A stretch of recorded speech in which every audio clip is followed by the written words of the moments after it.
Right.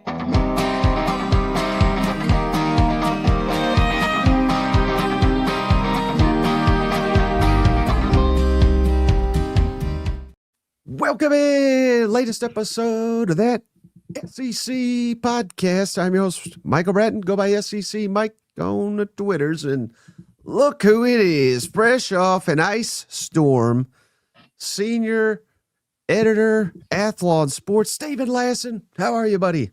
Mike, I am so glad to be back with you and all the cousins. I missed every one of y'all last week as we navigated that crazy weather with power and internet outages. Man, it was a crazy time in the Lassan household, but very excited to be back. Excited to be talking some college football, Mike. Maybe we can warm up some of this cold weather with a little hot college football talk, right?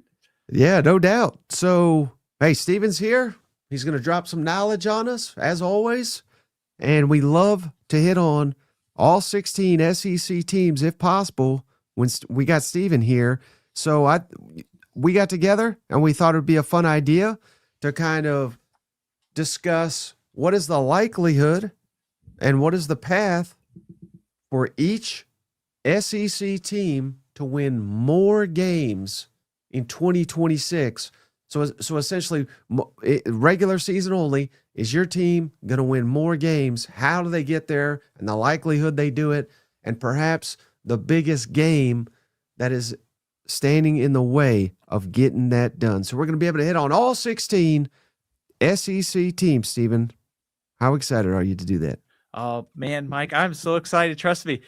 You don't know how much I missed getting to do this with all of you last week. I was just kind of sitting around thinking, man, if we were live, we could be talking about all these transfers that are going on and thinking about all the stuff to come in the spring. So, Mike, as crazy as things have been, we could talk some 2026 college football, and now we can forget about all that and figure out what the heck is going to go on this year, man, with 9 SEC games and all these rosters and in transition with transfers. It's going to be a crazy offseason, isn't it?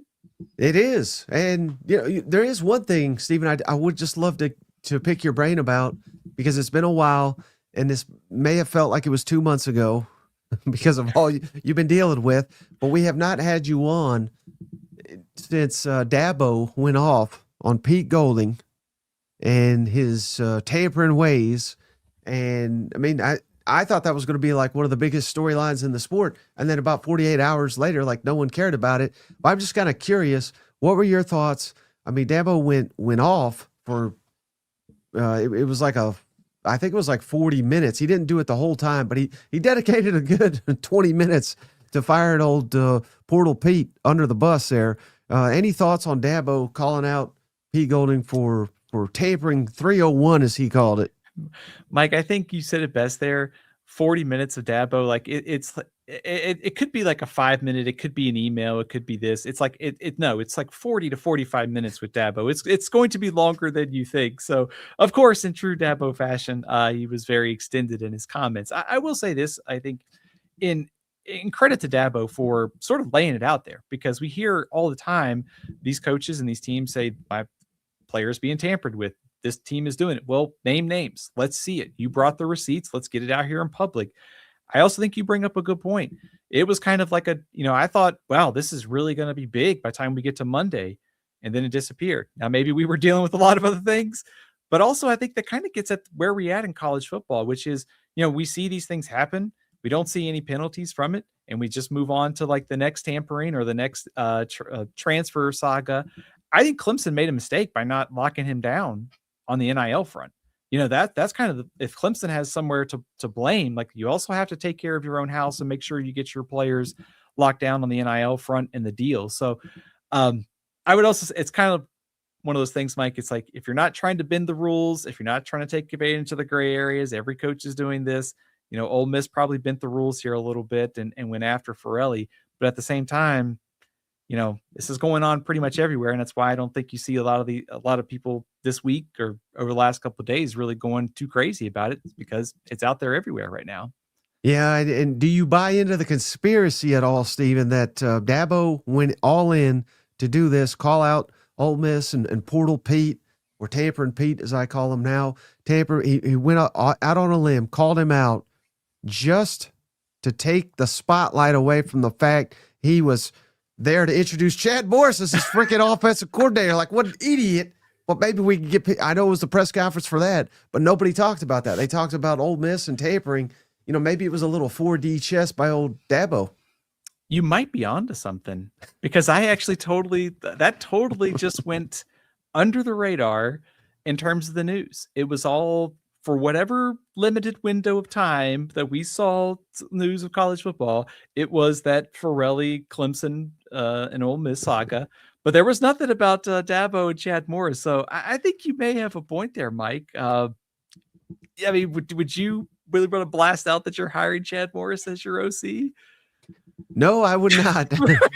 That's coaching for the buyout right there, if I've ever seen it. So shout out Dabo. Enjoy that buyout that you're going to get here in probably about 8 to 9 months when Clemson fires your ass and probably tries to bring in a coach that'll tamper, because that's what it takes to win these days. You know what? Dabo's had to use the transfer portal more this offseason than in previous years. Their class is pretty solid. But Mike, what's funny about this Clemson team going into 2026, you and I talked early top 25s a few weeks ago. I didn't even consider like Clemson for a spot in the top 20. I thought maybe back half of the 20s, like maybe that may change once we kind of get a little bit more data on some of these teams. But isn't that, kind of an indication of kind of where the Clemson is, fallen? I mean, we used to think of them every year as, hey, they are a national championship contender in the preseason. Now we're sitting here saying, are they even going to be a top 25 team next year? I think Dabo's having to dip into the portal for pretty obvious reasons. He's having to get uncomfortable at some of these things that he's not used to doing. Yeah. Well, this much Dabo talk's making me feel dirty, Steven. So let's jump into it as soon as we shout out Charles. We appreciate you, buddy. He became a member of the channel. Steven, welcome to the family. Charles, yeah. Thank you, Steven, for the assist. All right, so we're going to hit on every single SEC team here. If you'd like to throw us a donation, we'll throw your team to the top of the list and maybe spend a little bit of extra time on them. But until then, and certainly not required, we're going to hit on all these teams. Is there one team that you'd like to start with here, Steven? Mike, how about we start with a team that I think has got a pretty high percentage to improve? How about Arkansas? Okay, perfect. So the Hogs, oof. Yeah, it was a rough one, 2-10 last season, but hey, that's in the rear view mirror, right? We're trying to get, speaking of a lot of room for improvement. Hey! What's going on? Hey, you're still on vacation, don't you? Yeah, I thought I saw Dabo getting fired, so I had to jump on. But you guys are what's going on, boys? Not much, man. We're just talking some Arkansas Razorbacks football. Are they going to be better next year, Shane? No. I like how Shane comes on to deliver this bad news. Like, man, we're trying to talk Arkansas is going to be better. Nope. I'm sorry. I don't want to be that guy. But most of the time I'm wrong, fellas. So most of the time I'm wrong. I'm probably going to be doing Arkansas miles before you know it. So. Have you made any progress on the Vandy miles? Well, I got here and I was like, as soon as I get back, I'm doing it. And then it was like 8 inches of snow. And I was like, let's just hold off one more week. Hey, you got a long time to football. You could maybe if you just walked like 100 feet every day. Yeah, you just count that up. You'll get there. Hey, we'll discuss it tomorrow during the watch party. But yeah, I got plenty of steps on vacation, but unfortunately I didn't log them as miles. So. Hey, shout out Shit. He says, "Holy crap, I see a mirage. It looks like shade." It's a lot of meat on your screen right here, huh? All right, gang. Well, I won't keep you. It's good seeing y'all. Welcome back. See you, buddy. See you, man. That's more of Shane than I've seen in weeks here. Get out of here. All right, back to Arkansas, though. All right, Steven. So 2-10. Again, that was rough. We know it, but we're looking ahead. We're looking to the future. And who we got on the schedule? In case you're just listening back, we've got, I always forget who is this here, Steven? The Purple Lions. That is North Alabama, Mike. Okay, well, they're getting north butt whipping on September 5th. Then we're at Utah, Georgia at home, Tulsa at home, at Texas A&M, Tennessee at home, at Vanderbilt. Then we get our first and only bye, Mizzou at home, at Auburn, Carolina at home, at Texas, and then LSU at home. So what is the path, Stephen, for Arkansas to be a team that can win at least 3 games? I mean, I realize that's not what we're shooting for. We're not trying to just get 3-9, but that's what we're talking for each and one of these teams. What is the path to them to winning more games in the regular season in 2026? Mike, a little bit of kind of like useless information. Terry Bowden was once the head coach at North Alabama, by the way. Just I would have known that one. Mike, I think the one thing when I look at that schedule, I think the bad news is I'm not sure that there is a guaranteed game in SEC play that Arkansas will be favored in. I think that's the challenge. And so I think when you look at this schedule, 2-10, I think there's probably no way they're worse than last year in terms of record, right? I mean, they get North Alabama, they get Tulsa. You have to think they find a win somewhere. So I'm contradicting myself a bit here. I don't necessarily see a game in SEC play that they're a guaranteed favorite, but I think they could go on the road and beat Utah. I don't think that's going to be easy, but I think they can find a way to win a game in SEC play. So I think you give Ryan Silverfield and Tim Cramsey a chance. They're going to find a way to score points. To me, if they get from 2-10 to just 3-9, it's got to be on the defensive side of the ball. I don't think their offense will necessarily be as good as it was last year with Petrino and Taylor Green. So you got to be better on defense. I mean, 37 points a game in SEC play, over 6 yards of play in SEC games, Mike. They've got to be better there. So when I look at that schedule, to me, it comes down to if you can be better on defense to kind of offset some of your offensive regression, you're going to chance to maybe get to a couple wins in SEC play and you win your non-conference and all of a sudden you're looking at maybe 5 wins in Ryan Silverfield's debut. That's certainly the most optimistic scenario, I think. Is that fair? No, I think so, Stephen. And maybe true to what you were saying there of just perhaps not being favored in many, if any, conference games. How about this, Stephen? So we're also going to pick a game on the schedule for each team that is kind of, I don't necessarily want to say it's a crossroads like it's season defining, but for the purposes of this show, the one that could dictate whether we're going to win more games than we did the previous year. And I have at Utah, Stephen, week 2. They got a new coach. What's your thoughts on that, and how much of a attainable win it would be for Arkansas week 2 to go on the road and beat Utah? I think that is the game that I would circle too, Mike, because if you just give Arkansas wins over North Alabama and Tulsa, you're at 2. So you just got to find one more to at least get to 3. And again, 3 is not the where you want to be if you're an Arkansas fan. Utah's the preseason top 25 in the way too early rankings. 2 good quarterbacks. They love to run the ball. They do have a rebuilt offensive line and defensive line. There's 2 places they have traditionally done very well at developing. And of course, they have a new head coach in Morgan Scalley. I tell you that to say, I think Utah's pretty good, but I think there's a coaching regression from Kyle Whittingham. You take out some of the personnel losses, it looks a lot more winnable than it did if you put Kyle Whittingham and some of those guys back on the roster. Salt Lake City is also a very difficult place to play. So I think it is absolutely the game just on trying to get to 3 wins. If you go on the road and beat Utah, you get to 3. And then if you go on the road and beat Utah, you can find another couple wins in SEC play, I think. And then what confidence level? We're also going to do confidence level for each team that they can win more games in 26 than they did in 25. We're just talking regular season. What's your confidence level? 0 out of 100 that Arkansas will win essentially 3 games at least. I'm going to be pretty bold here, Mike. I'm going to say 65%. Is that fair? No, I said 95%, Steven. So okay. We're getting there. I get. Yes, it may look tough, but I just have a feeling, myself included, or mainly me, that I'm underselling the Hogs. I think we'll be better. And man, again, 3 wins. I think we can get even more than that. You know what I mean? So give me 95% shot that Arkansas improve. You almost got to improve. I mean, Right. I know the offense was awesome, but just the defense was such a train wreck. Arkansas is getting better next year, and I'm willing to put I'm willing to bet the mortgage on it, Steven. How about that? I was going to say bold is what you're doing. I don't know. Mine's like lukewarm, like 65%. It's not that bold. I just think a fresh start. I know there's questions about Ryan Silverfield, and certainly rightfully so.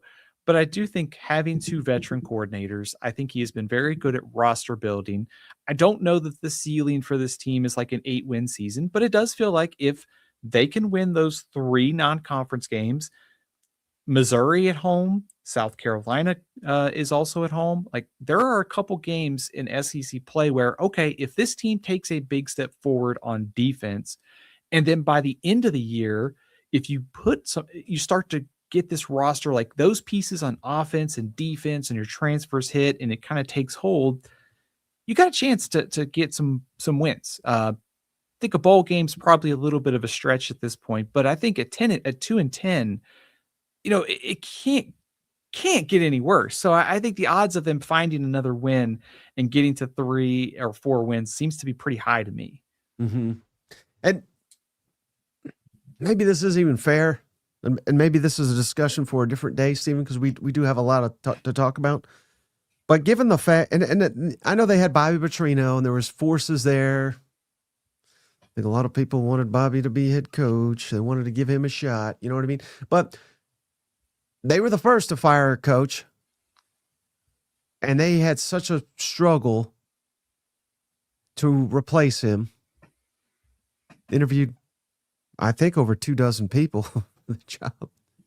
It basically, is there a case to be made that maybe we need to move away from this, Stephen, where we're just firing guys and like there's this adage where it's like, well, we gotta fire him quickly because we gotta get start on the coaching search. Well, hell, when does that ever work? It rarely seems to work. That you lose. They lost 10 consecutive games. It didn't do anything for them.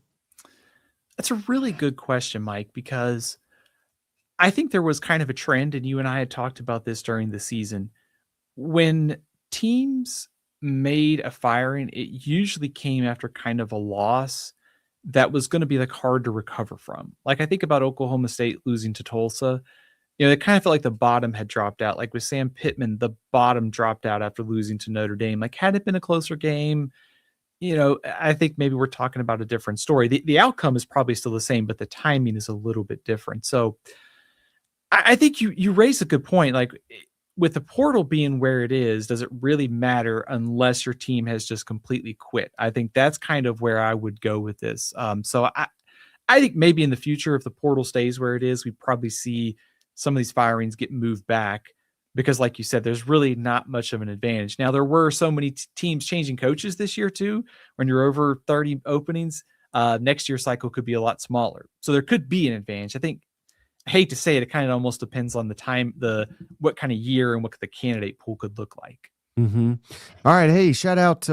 Let's move on to, I'm going to struggle to pronounce this one. I'm sure I butchered that. I apologize. But he gave us a donation for them LSU Tigers, Steven. So, again, this one could be fairly easy because we only won 7 games in the regular season under Burger King. And now we got the Portal King coming to town, and we're kicking ass in the transfer portal. So, Lane Kiffin comes to town. Here's the schedule. If you're listening back, later audio for the LSU Tigers. Clemson at home. Louisiana Tech at home, at Ole Miss, Texas A&M at home, McNeese at home, at Kentucky, Mississippi State at home, at Auburn. Then we get our bye week. We get Bama at home, Texas at home, at Tennessee, at Arkansas. Steven, I ask you, what has to happen for LSU to win at least 8 regular season games? Mike, this is pretty simple, but I think it kind of sums it up. If Lane Kiffin works his magic again, if the Portal King delivers, essentially, because you look at the vast number of transfers now, over 40, both sides of the ball. I think their defense under Blake Baker is going to be right up to speed. I think the offensive side of the ball, it'll be good in time. Perhaps there's some early growing pains. Sam Levitt transferring in at quarterback seems to be a pretty good fit to me for the scheme. I love the pickup of Jordan Seaton as an offensive tackle. He's one of the best tackles, maybe the best players in the portal. So I love this portal class. It's got all the ingredients to help them right away. I think the question is, when you have that many new players plus a new coaching staff, how does it all come together? So I think that it's just kind of like, can Lane Kiffin work his magic this year once again with all the transfers? Mm-hmm. And how confident are you on a scale of 0 to 100 that LSU gets that done? I'm going to go 95%, Mike. I am buying the Lane train at LSU this year because I think it's going to come together very nice and very early in the season. So I'm going 95%, Mike. I'm going, that's bold. That's not lukewarm this time. Well, you sold your soul to Texas last year. It's good to see you're selling it to LSU this year, but you're 100% right. Come on, that's exactly the number I had, 95%. And then again, that is buying into the track record of Lane Kiffin. It's buying into the power of LSU as a dominant force in college football. It's buying into the portal and all the success they're having. And quite frankly, Stephen, I think you would agree. I know they're bringing in a ton of guys, but like I would say the guys that they've retained, they're very talented players. This was just a unique situation where it's not. Trying to think of a comparable one, but it's not a big time coach coming in and bringing in just transfers for a program that was devoid of talent. This is a program that had talent that didn't quite live up to it, but we've got to be pretty confident that Lane Kiffin and the staff he has assembled, Charlie Weiss, Blake Baker, it's a hell of a coordinator duo, that they're going to get the most out of these guys. Almost go back to Colorado with Deion Sanders when he got there, because he brought in Travis Hunter and, of course, Shador Sanders. Their first year, they weren't great. Then the second year, they were better. I say that was a massive roster overhaul, and there was a lot of quantity to make up for a talent gap. And I think, to your point, it's like they're already starting here, whereas like when Deion took over Colorado, they were starting kind of at the ground floor. Like, you're starting at a 7-5 base level that you're now adding the biggest weakness on this team was the offense last year, the offensive line. Now you're adding one of the best offensive coaches and OCs. You're upgrading your offensive line. We know Kiffin can produce running games, and that's been a weak point. So I just love the ingredients that, okay, they've got a coach and a track record who has succeeded with the transfer portal. You've got Blake Baker on the other side of the ball. Like, you're marrying those two things. So I think all the ingredients are there. It's very difficult in this era with all the pieces to figure out how they work out. But on paper, it looks really good for LSU. And then the same question, Stephen, if there is a game that is somewhat of a crossroads where essentially if LSU wins it, we're very confident that they can win at least 8 games. Is there one that you have circled for LSU? Mike, this was kind of tough because I love LSU's home schedule. Getting Texas, getting Alabama, getting Texas A&M at home. That's a pretty nice first season of home games for Lane Kiffin. Yeah. I went with the early season showdown against Ole Miss. Oh. And I think you could look at like it's a revenge game. It's like it's got all these great storylines. But also think in terms of positioning, if we think about some of the early top 25s, like LSU and Ole Miss are neck and neck. If Lane Kiffin goes back to his old stomping grounds and wins, I think that confidence meter for this LSU team is going to shoot incredibly high, that, hey, they are actually a playoff contender. You get A&M right after that. So that early season game in Oxford could really set the tone and kind of build some confidence for this team. So I think you could go a couple ways. I went with the Ole Miss game. It's like you're reading off my notes, Stephen. That's exactly where I went. And for a lot of the same reasons, just I do think it'll be difficult to piece together a cohesive, particularly offense with a new quarterback, completely new receiving core, new offensive line. I think it'll be difficult to manage all that and immediately be very good. But Lane Kiffin has got a lot of experience in this, so I'm not doubting him.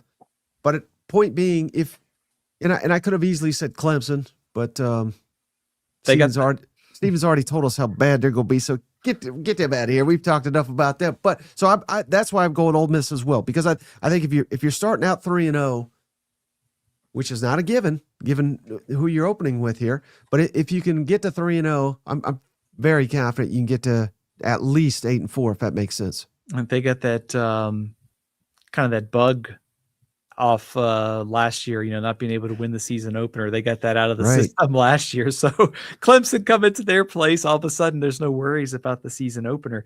I do think when you look at their schedule, I mean, we talked about the home games like A&M, Alabama, Texas. I mean, even the Tennessee game on November 21st could be another option here too.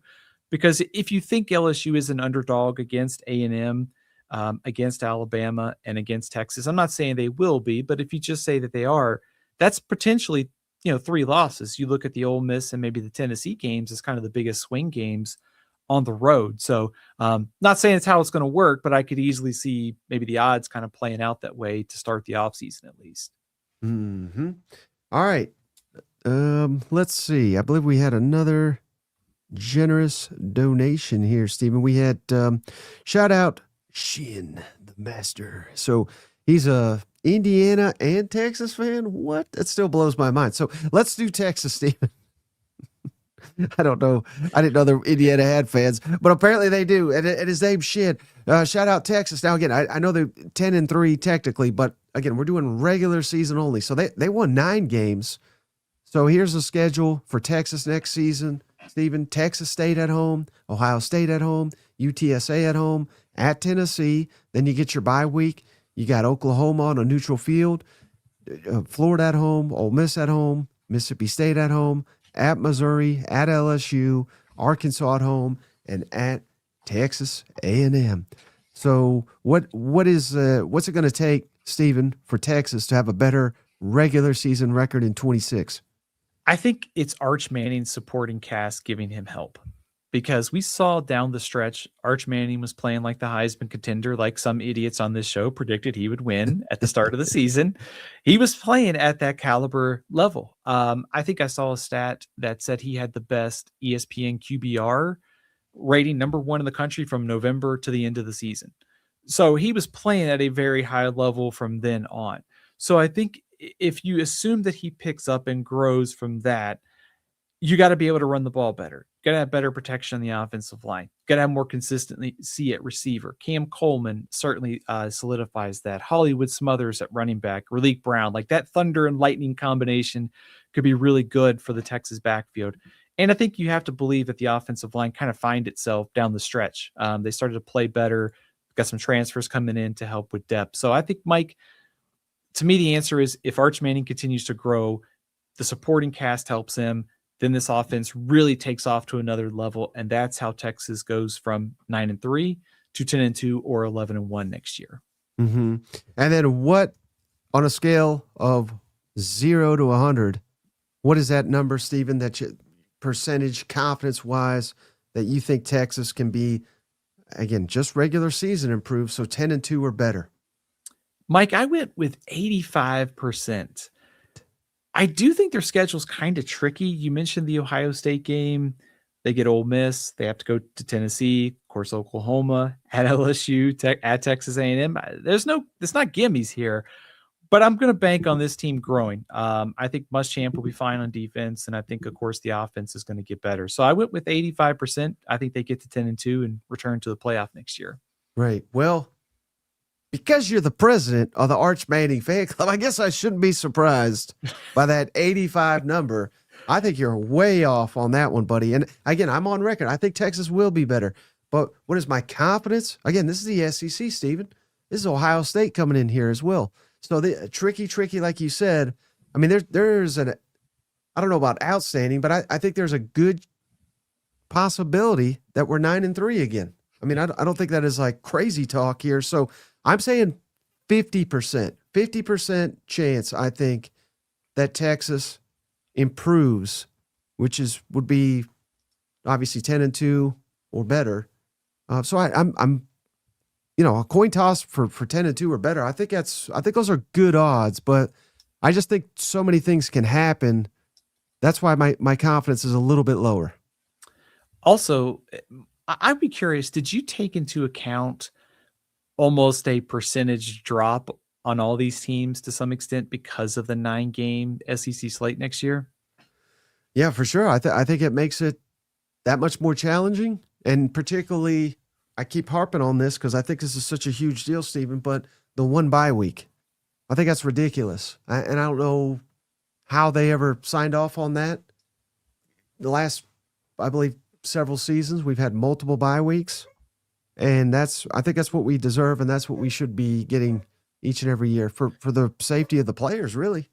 Yeah, I would love to see. I know logistically there are challenges to see the season move up a week, like week 0 essentially becomes week 1, and that way it builds in another week. I know depending on where the calendar falls with the first Saturday, it's kind of why there's like the double buys or the single buys. So I think just moving the season up a little bit would help it out because you could build in that extra bye week, especially when you're talking about 9 games in the SEC. I think Texas plays 6 teams that I have projected in the early top 25, including, Ohio State's in the top 5.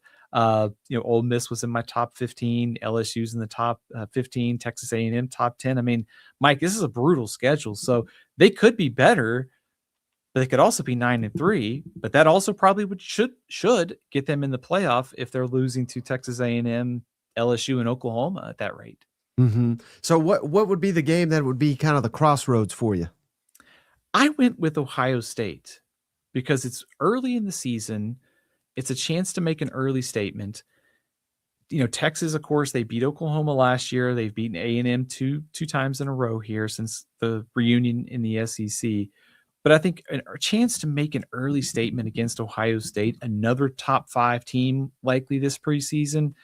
Then you get to 3-0 and you build yourself in almost 2 potential losses in SEC play. So is that fair, or would you go maybe a game in the SEC? Stephen, you got to stop reading off my notes because I got Ohio State as well. Because I just think it's so difficult to navigate. Literally what you were just hinting at there. This conference on the road, and Texas found out the hard way last season, losing to 4-8 Florida. That's just one example, but Neyland Stadium, that's going to be a nightmare. Mm-hmm.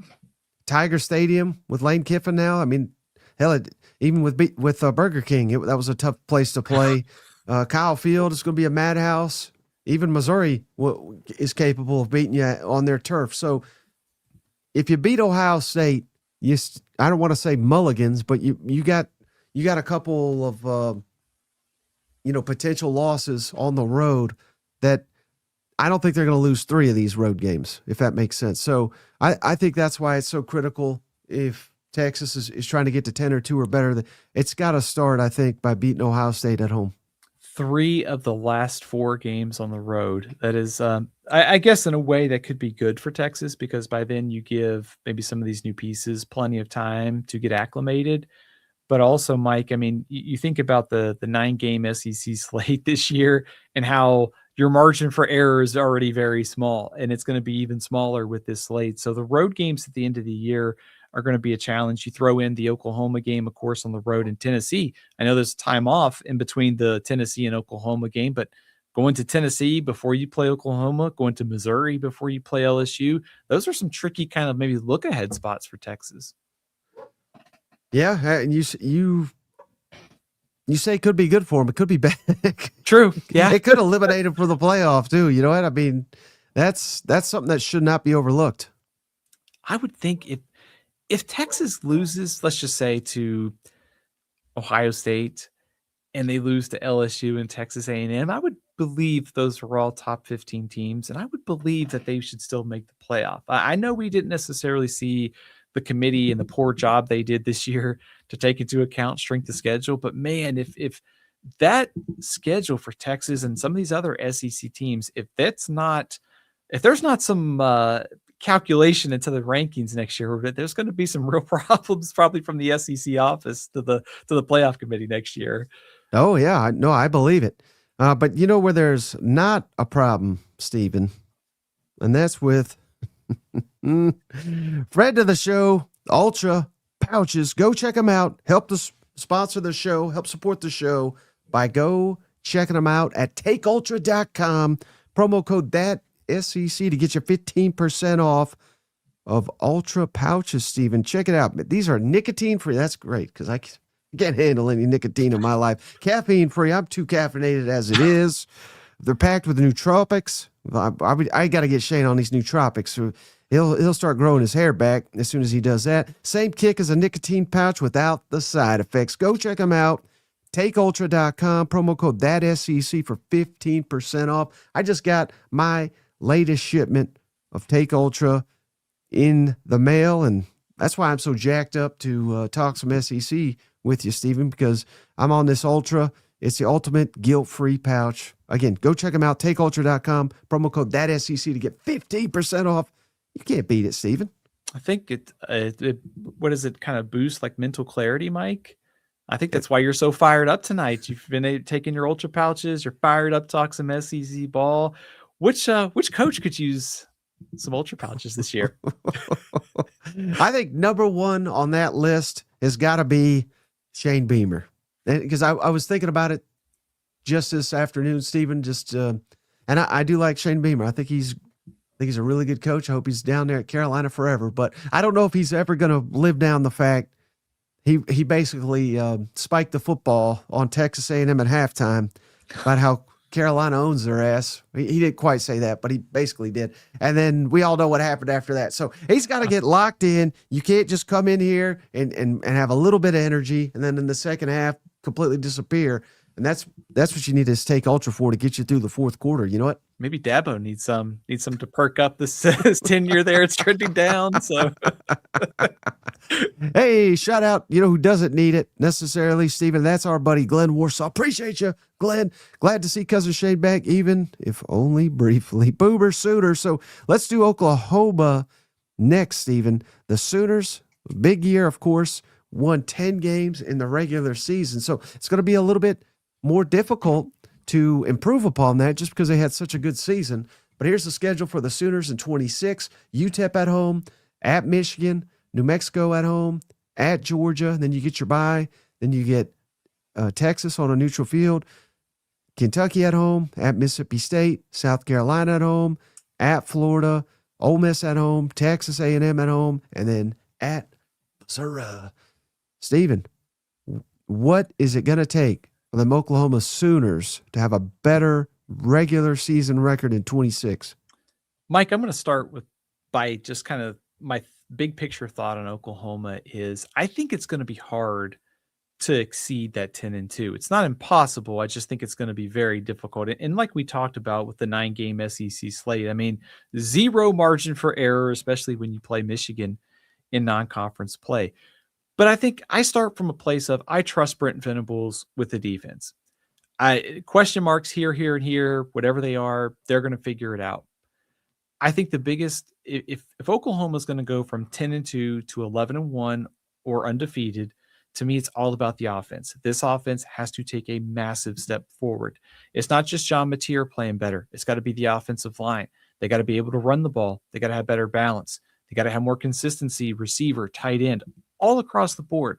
I like some of the things I saw from Ben Arbuckle last year, but really this is going to be a critical offseason to get this group to another level because we know they can play good defense. Can they get the offense to match it? So to me, it's all about offensive development and all those pieces. It's Mateer, it's the O-line, it's the run game. Everything has to take a big step forward this year to go to 11-1.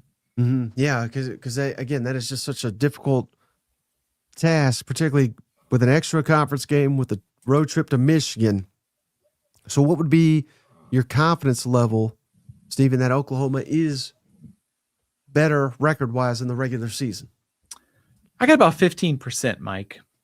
I think it's going to be really hard just given 9 games in the SEC and the Michigan game. I think there is a very viable path to 10-2, but I think you have to look at it like they might be an underdog to Michigan. We'll see kind of how this offseason shakes out for Michigan. Georgia and Texas, and Michigan all before the midway point of the season. That is a very difficult first half. So I got about 15% chance that they can go to 11-1. And even then, Mike, that might be a little bit high. Am I crazy? Yeah, unfortunately. No, not crazy, but I do think you're slightly high again, and I'm pretty high on Oklahoma myself, but I have it at 10% because again we're saying 11-1 or better. So how realistic is that? I give it about 10%. So there is the path to getting it done, but I think it's a pretty slim one. In the defense, I think they'll be pretty damn good, but I don't know if they'll be as good, if that makes sense. Critical will be the offense, like you said, and keeping John Mateer healthy and trying to manufacture some way to where he's not your entire offense. I think that'll be huge. So what is the game that is the biggest crossroads you think for for Oklahoma to get there? Mike, I went with Texas. October 10th in Dallas. I also debated the Michigan game. And here's kind of my thinking on this one. Georgia and Texas are going to be probably the preseason favorites in the SEC. If on the road in Athens, that's probably the toughest test of them all. Right. But if you can go into Dallas and beat Texas, or if you go on the road and beat Michigan, all of a sudden you kind of buy yourself a little bit of wiggle room, because I think the rest of their schedule, certainly A&M, Ole Miss, Missouri, I think Florida's going to be better. There's some landmines in there, but I think if you can get Texas or if you get Michigan, give yourself a chance to get back to 10-2 at least. Right, and I accidentally said Texas because that was my Freudian slip, Stephen. That was I was just looking at my notes. That is the game, which is right where Stephen said, and I mean verbatim, because I agree with him, because I still I think you can lose in Athens, and that wouldn't tell me anything in terms of can this team go 11-1. I mean, Georgia could be the best team in the country. You know what I mean? Or Oklahoma could be the best team in the country. It's still very conceivable that you lose in Athens, because that is just such a difficult task to accomplish. So for me, it is Texas, because if you're – I don't want to just automatically chalk up Georgia to a loss, but I guess I kind of am. And I think aside from that one, I think all the rest of them are winnable, if that makes sense. Also, if you think about maybe how the playoffs picture could shake out, I realize we're a long ways off, but if you're Oklahoma and you're trying to get back to the playoff, a win over Texas gives you a pretty big chip over Texas in terms of positioning. A chance to get to Atlanta. You beat one of your biggest rivals. You kind of you start stacking these up. Okay, if they are tier 1 contenders, a win over Texas hurts the Longhorns and also helps your chances of getting to Atlanta to play for the SEC championship. I think the game against Georgia is their toughest obstacle. And then if you can pick off Texas, and not only just kind of helps you for the championship chase and for the playoff, and also trying to get back to 10-2 or better. And then I do have a brief question. We don't have to go down a long road here, because I don't think this audience cares too much about Michigan, Stephen. But do you think it is what's the word I'm looking for here? Do you think it's tougher to beat Michigan now that they have Kyle Whittingham, who I think you would agree is a very good coach, as opposed to Sharon Moore and his shenanigans? It's a coaching upgrade, but at the same time, continuity is lost. So maybe it's a negative because it's just week 2. Where would you side with that? I think that's a difficult needle to thread, so to speak. But is it a plus or a minus for Oklahoma, you think?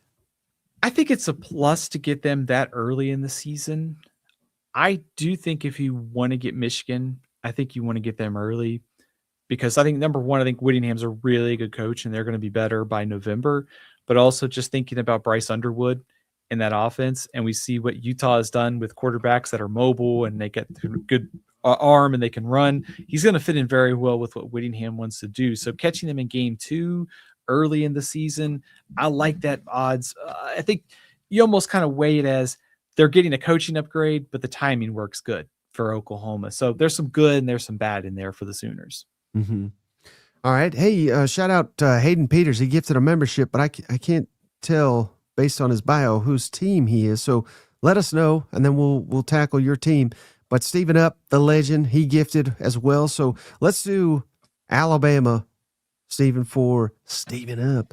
Here's the Crimson Tide schedule for next season. East Carolina at home, at Kentucky, Florida State at home, South Carolina at home, at Mississippi State, Georgia at home, at Tennessee, Texas A&M at home. Get your bye week at LSU, at Vanderbilt, UT Chattanooga at home, and then Auburn at home. So what's the path, Stephen, for Alabama to win more games in the regular season?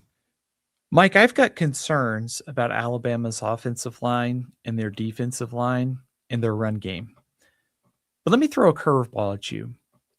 What if Keelan Russell is legitimately that good? What if he's the next star quarterback? I mean, we see this every year where there are quarterbacks, every year there's always like one or two that hit really well. And it makes like Fernando Mendoza this year, our evaluation of the team would change significantly in the offseason if we knew how good they were. So I almost think you can look at all these questions for Alabama, the run game, offensive line, defensive line. Like, it is a line of scrimmage league. They got to improve there.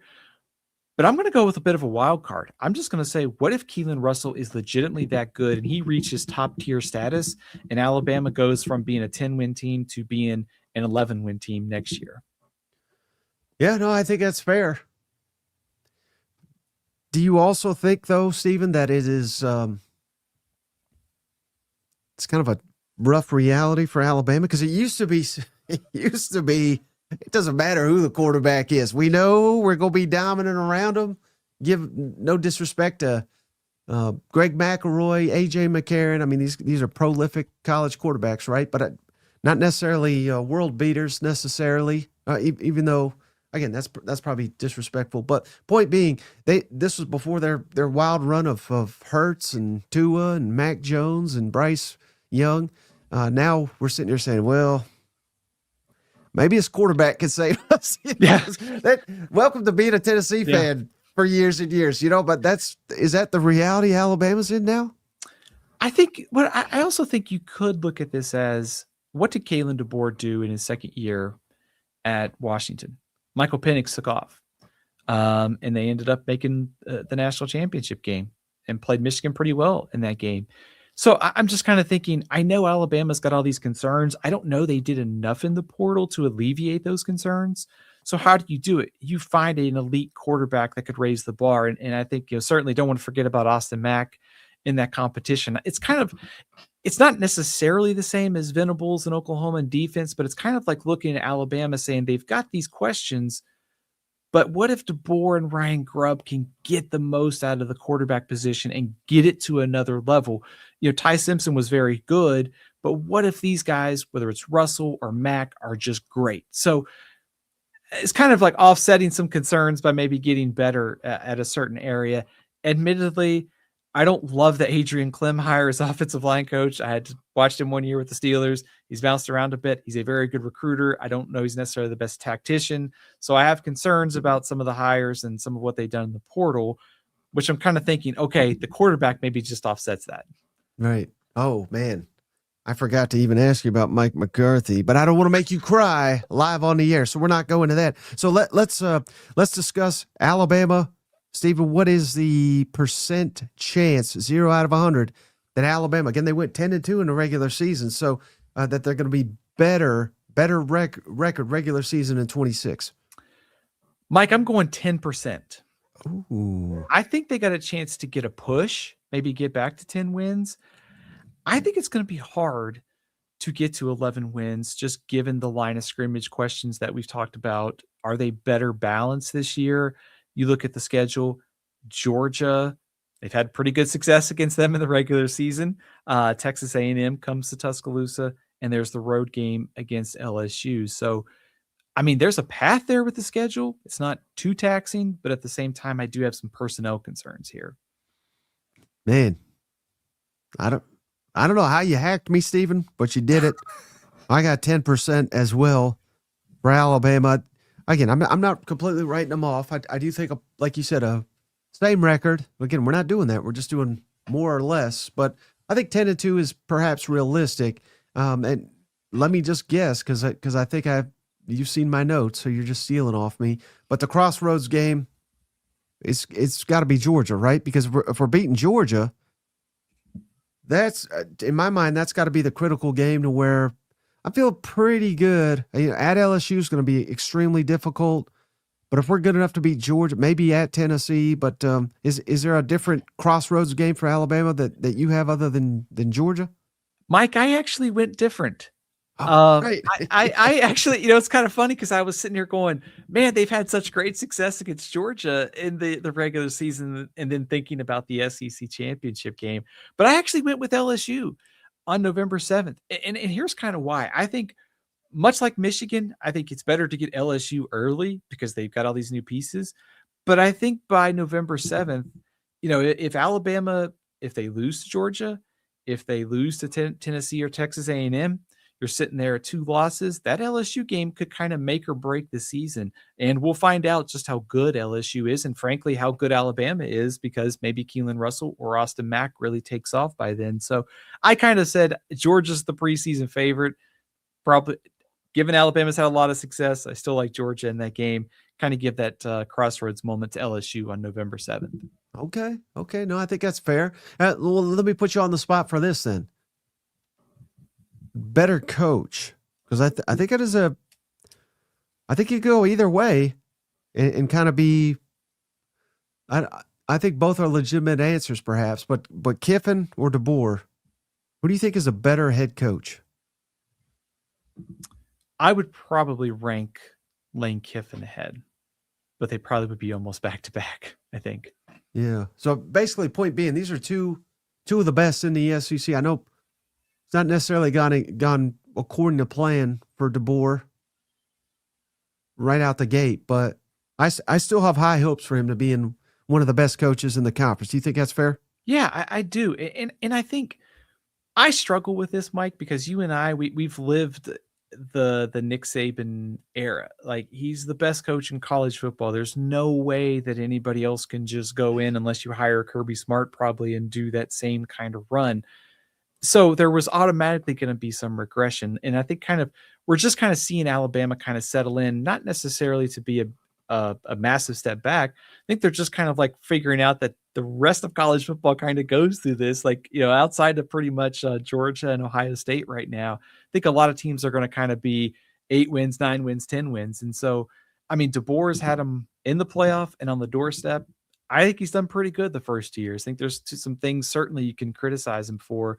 And I think maybe we'll find out this year, given the turnover and questions, just how far he can kind of elevate this team.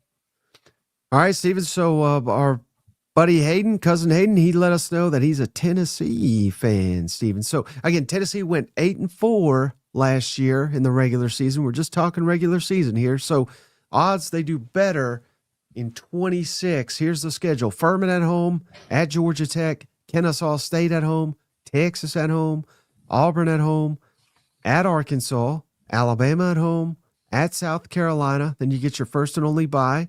Kentucky at home, at A&M, LSU at home, Vanderbilt on the road. So, Steven, what is the path to Tennessee being better in the regular season next fall? So I'm going to borrow a theory we've used with Oklahoma, and we kind of used it with Alabama. I trust Josh Heupel to score points. I know there's some question marks at quarterback. They lose Chris Brazzell. You got some turnover in the backfield. I get it. I just trust Heupel to figure it out. So I think if Tennessee's going to go 9-3 or 10-2, Mike, to me, it is massive improvement on defense. Jim Knowles, I think, is still one of the best defensive coordinators in college football. It didn't quite work at Penn State, but they have hired some guys who worked with him. They've brought in some guys from Penn State. I think there's a real chance that Knowles makes a massive impact in year one.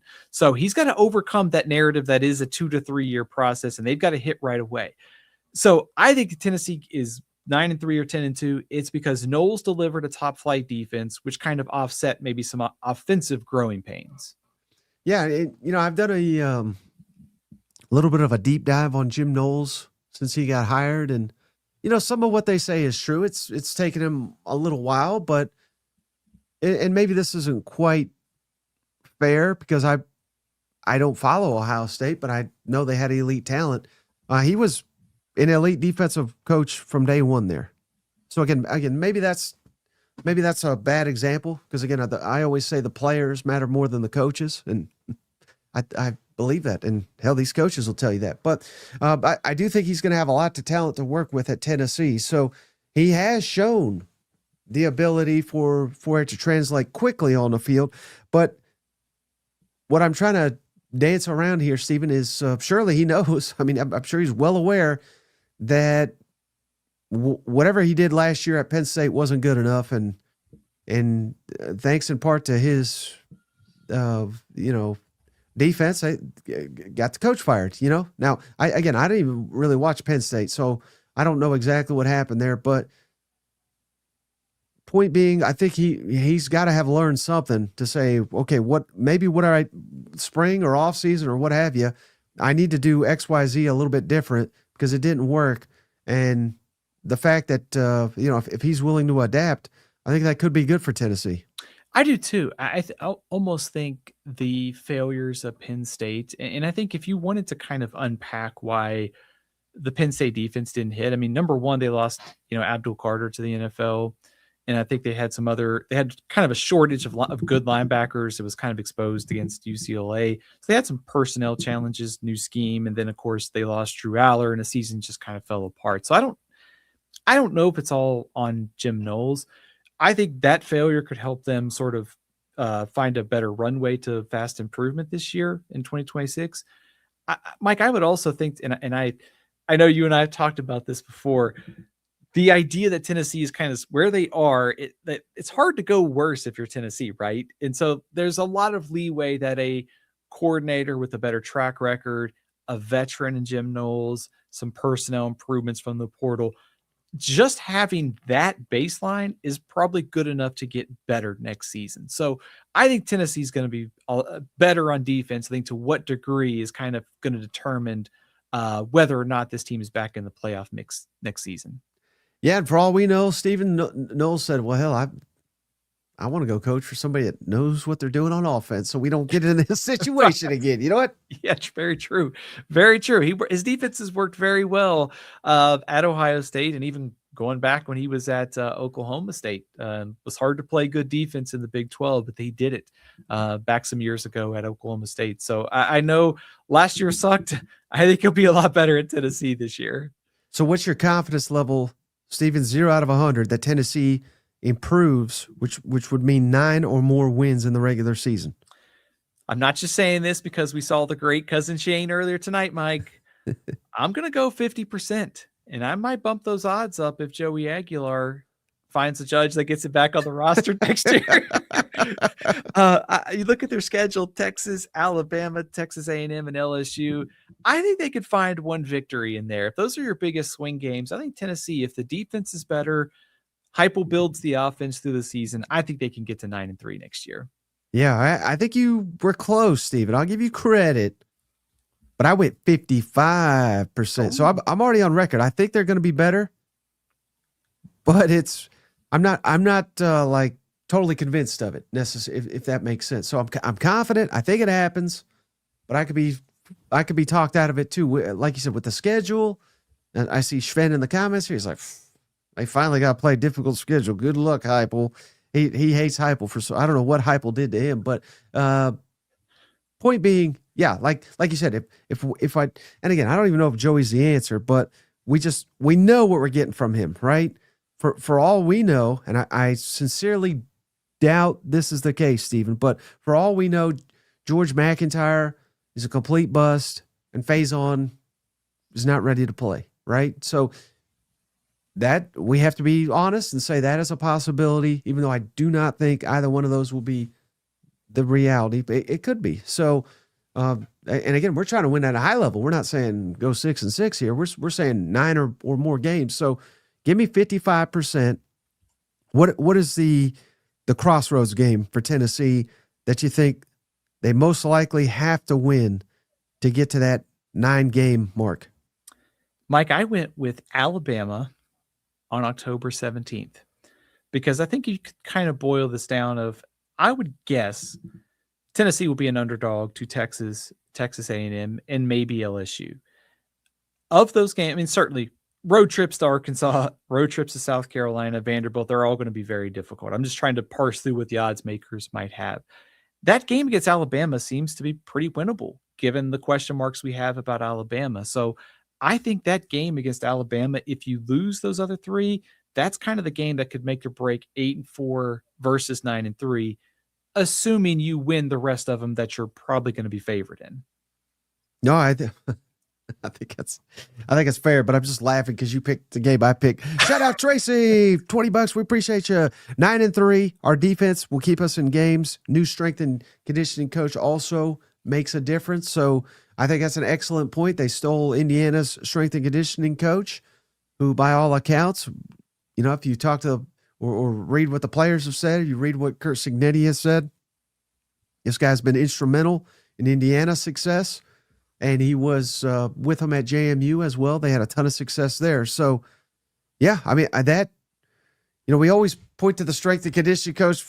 Buddy, they are lifting weights like you've never seen. You know what I mean? But again, it's a little bit different, I think, when the guy's literally walks off the national championship stage, jumps on a plane, and starts working at your institution. So that doesn't mean Tennessee's going to win the national championship immediately or anything, but I mean, I don't know that you could quite literally ask for a better strength and conditioning coach than the one that took freaking Indiana to the national championship. One thing, and we've said a lot of bad stuff about Indiana, not Steven, but me and Shane. One thing you can't say is that was a tough-ass team that was fundamentally sound. You know what? Yeah, doesn't it say a lot about the opportunity there at Tennessee for basically win a national championship and the next day be ready to go work in Knoxville? It says probably a lot about the opportunity that's there in Tennessee. Also, I just think too, it's hard to tie these things together, but I thought about the Georgia game for Tennessee. I thought about the Oklahoma game. I thought about Illinois. I just thought about, if they had finished one or two of those games, you're talking about 8-4, 8-5 going to 10-3 or wherever they ended up. So it's a higher to help on the margins in a conference where the middle and the top is so clustered together. Any kind of advantage that you can find, and whether it's strength and conditioning, better ways to finish games, you do it. And so credit to Heupel, good offseason, going out and getting Jim Knowles and improving strength and conditioning. Steven, if they could finish games, I think they would have won 11-1 last year, like legitimately. I think they would have beaten Georgia, Oklahoma. I think they would have, they were dominating them till that the right play right before halftime, and even I know Vanderbilt ended up whooping their ass, but I think they could have beaten them if they played football for 4 quarters. Right. And like you said, throw in the Illinois game, right? Hey, shout out Carl. He says, appreciate the half-hearted endorsement by Steven for my Vols. You got to bring your whole heart to these Vol talks, Steven. Was it? I guess I got to give my all for Tennessee here. Is that what this is? I'll send the side. You can tap it before every show. Right. I thought I was pretty optimistic here. Not trying to be optimistic because we saw cousin Shane earlier. I was trying to be optimistic for the Vols fans after a up and down 2025 season. Yeah. All right. Hey, shout out Bulldog. He gifted 5 memberships. So let's talk some Mississippi State. Steven, this is another one that, the path to being better in 26 is not that significant after going just 5-7 in the regular season. So we're just trying to get to 6-6 just for this exercise. I know that certainly is not the standard in Starkville there, but we got ULM at home, at Minnesota, at South Carolina, Missouri at home, Bama at home. Then we get our bye week.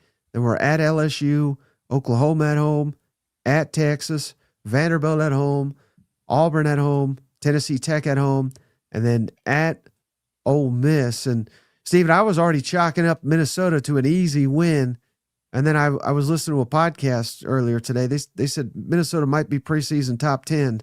So I don't know. You could share some thoughts on Minnesota, but what's the path to Mississippi State being better in 26? Are they arguing top 10 in the Big Ten, right?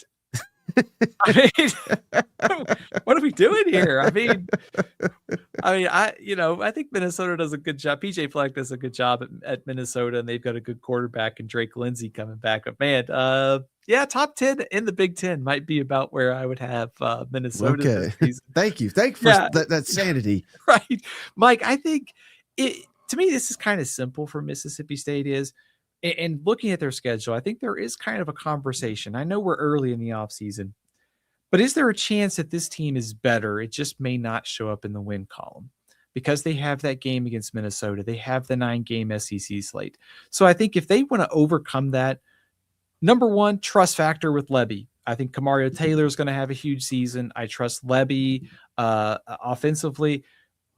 This is really simple, Mike. I think they got to get a lot better on defense. And I like what they've done in the portal the last couple of years, importing a bunch of players, improving the talent, improving the depth, and then getting Zach Arnett. I think one of the best coordinator hires we've seen this offseason. I think that defense is going to get a lot better next season. So you kind of marry a high-profile offense, a high-powered offense to go with a defense that's much better, and this team can go from 5-7 to 6-6. Yeah, and Zach Arnett, it was a disaster as a head coach, but I think he really knows what he's doing when it comes to coordinating a defense. So this is just such a weird and unique situation, but maybe I think that says a lot about that guy, that he's willing to come back as a defensive coordinator. I'm pretty sure the AD is the same one that fired him. So, I mean, again, it's weird, but there's probably some pride there of wanting to prove just how good of a defensive coordinator he is. So, I think defense is no longer going to be absolutely a train wreck. I think so too. I think it's hard to kind of figure out at this point of the offseason when you're still trying to figure out like what the depth chart's going to look like what's the level of improvement. But I think like you said, the disasters that we've seen the last 2 years will not be there. They will be a lot better. Is that like middle of the pack in the SEC? Potentially. And if you're talking that, you're talking about probably getting to a bowl game, because that would mean that your offense is still prolific and you're marrying a good defense with that. So I suspect that this defense is going to be a lot better. How far along they come along will determine whether or not this team probably exceeds that 5-7 from last year. Okay, so on a scale of 0 to 100%, what's your confidence level that Mississippi State has more wins in the regular season in 26? Mike, this is a hard one because I kind of talked about it a second ago. I think they're definitely better. I just tried to do the W's and L's when we did this exercise, and I put my confidence at about 40% that it shows up in the win column. I think they're a better team, but I'm having a hard time charting a path right now as we sit in February to 6 or 7 guaranteed wins. So I went 40% they're better, but it might just be getting back to 5-7 next year. I'm not making this up, folks. Maybe I should just reveal my notes before Steven even says it, but I've got 40% as well. So I don't know how we keep doing this, but I guess great minds think alike, huh? That's what it seems like tonight, right? See, you thought last week I was really like in power and like heat peril. I was really just trying to prepare for this show, kind of hijacking your notes over there. I think so. And so what will be that crossroads game for State that if I could promise you they win it, that we're getting at least 6-6? I'm going to go with September 12th against Minnesota, Mike, because I think early in the season, if you beat ULM, if you take care of business against Minnesota, it's on the road. It's kind of a swing game. You look at the back half, you get Tennessee Tech. That's a guaranteed win. That's three non-conference. I think sweeping the non-conference gives you a chance to find a couple wins in SEC play. So I know it's kind of boring to go with that September 12th game against Minnesota, but when I was looking at the schedules, this one kind of looks like it's a toss-up non-conference game trying to figure out where it could go. Could mean a lot for Mississippi State to get to a bowl game. Mm-hmm. All right, so I went a little different than you on this one, Stephen. I said Oklahoma. How about that? Because I'm looking at it as a home game. We got to defend the home turf, right? And we also got Alabama, which maybe I could have said that one. But the way I'm kind of viewing it, Stephen, is ULM Vanderbilt, Tennessee Tech, and some combination of Missouri, Auburn. If you were promising me that we're beating Oklahoma at home, we don't even got to win all these home games, right? Because maybe we can get the Minnesota one, but that's not even necessarily a given. But if we're beating Oklahoma, I'm pretty confident that we're winning enough home games to get to 6-6. I think that, Mike, I like that call. We saw Mississippi State last year too, got so close to beating some of these teams like Tennessee, Florida, Texas. They were right there on the doorstep. So beating Oklahoma, not that much of a stretch at all. Who did Mississippi State tick off, by the way, for that October schedule? Alabama, LSU, Oklahoma, Texas. Well, that's another reason I went with Oklahoma, just because, again, Alabama may be more winnable than it. I don't know, but just that it's difficult to lose 4 right in the middle of your schedule and still go 6-6. So we got to break that streak up with at least one win, I think, if we're going to manage a 6-6 record at bare minimum. Yeah, because they were like we said, they were so close last year. If you can kind of get over the hump, maybe you can it helps to build the confidence as you go down to the rest of that October slate. You get Vanderbilt and Auburn as well coming up in November. So I think winning one of those games, Mike, it's almost like it's a game maybe you don't predict in the preseason. You pull off the upset, it kind of gives you a +1 and helps Mississippi State get to that bowl game. Right. Well, you talk about getting over the hump, Stephen. I'm going to help the cousins get over the hump of not having good work boots. Go check them out, Ridge. or not Ridge, bruntworkwear.com. Go check them out. Promo code SEC, Stephen, to get $10 off at bruntworkwear.com. Promo code SEC. They got your boots, they got apparel, and this is right up your alley, Stephen, because I know that you've been going through it. They got the cold weather gear, so I know you need some of that. Hoodies, crew necks, also Stephen favorites, waterproof boots, soft toe boots, composite boots. They get you covered over at Brunt Workwear. So there's links in the show notes to each of these. Go check them out. Promo code SEC to get $10 off over at Brunt Workwear. Limited time only. Stephen, they sent us, Shane and I, over some of these boots. I bet you that, now Pew Jiff here, if Shane ever walks his Vanderbilt miles, he's going to be wearing his Brunt Workwear boots because they are so dang comfortable. You don't even have to break them in or anything. You just slide on in. I got the waterproof ones. I've been shoveling snow out here, and that's what I've been wearing my Brunt Workwear, and they're nice enough to get work done, and they're nice enough to go out to the movies and dinner. So go check them out, bruntworkwear.com, promo code SEC for $10 off. I'm going to go walk outside and look at the mess that the storm made and think about those Brunt work boots and how helpful they'd be to clean up trees and branches next week. Absolutely. All right. Hey, Stephen, what do we have not hit on? How about Auburn, Stephen? Auburn Tigers, 5-7 last season. Of course, we fired everybody. We got rid of that moron head coach. We got Alex Golish. Come on, baby. So we're trying to get to at least 6 wins for this exercise, and here's the path to get there. Baylor in Atlanta, Southern Miss at home, Florida at home, Vanderbilt at home, at Tennessee. Then we get our bye week at Georgia, LSU at home, Ole Miss on the road, at Arkansas, Mississippi State on the road, Samford at home, then the Iron Bowl in Tuscaloosa. Stephen, what is the path for Auburn to be have more wins in the regular season next fall? Mike, it's pretty simple. If this offensive genius outproduces the last supposed offensive genius that Auburn had, because you trust DJ Durkin on the defensive side of the ball, but man, this offense was pretty anemic last year in SEC play, under 19 points a game. Importing Byron Brown, Bryson Washington at running back, also in the transfer portal, wide receivers that are familiar with the system.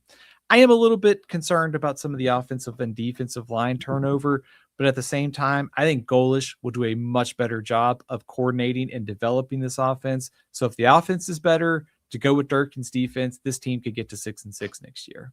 Yeah.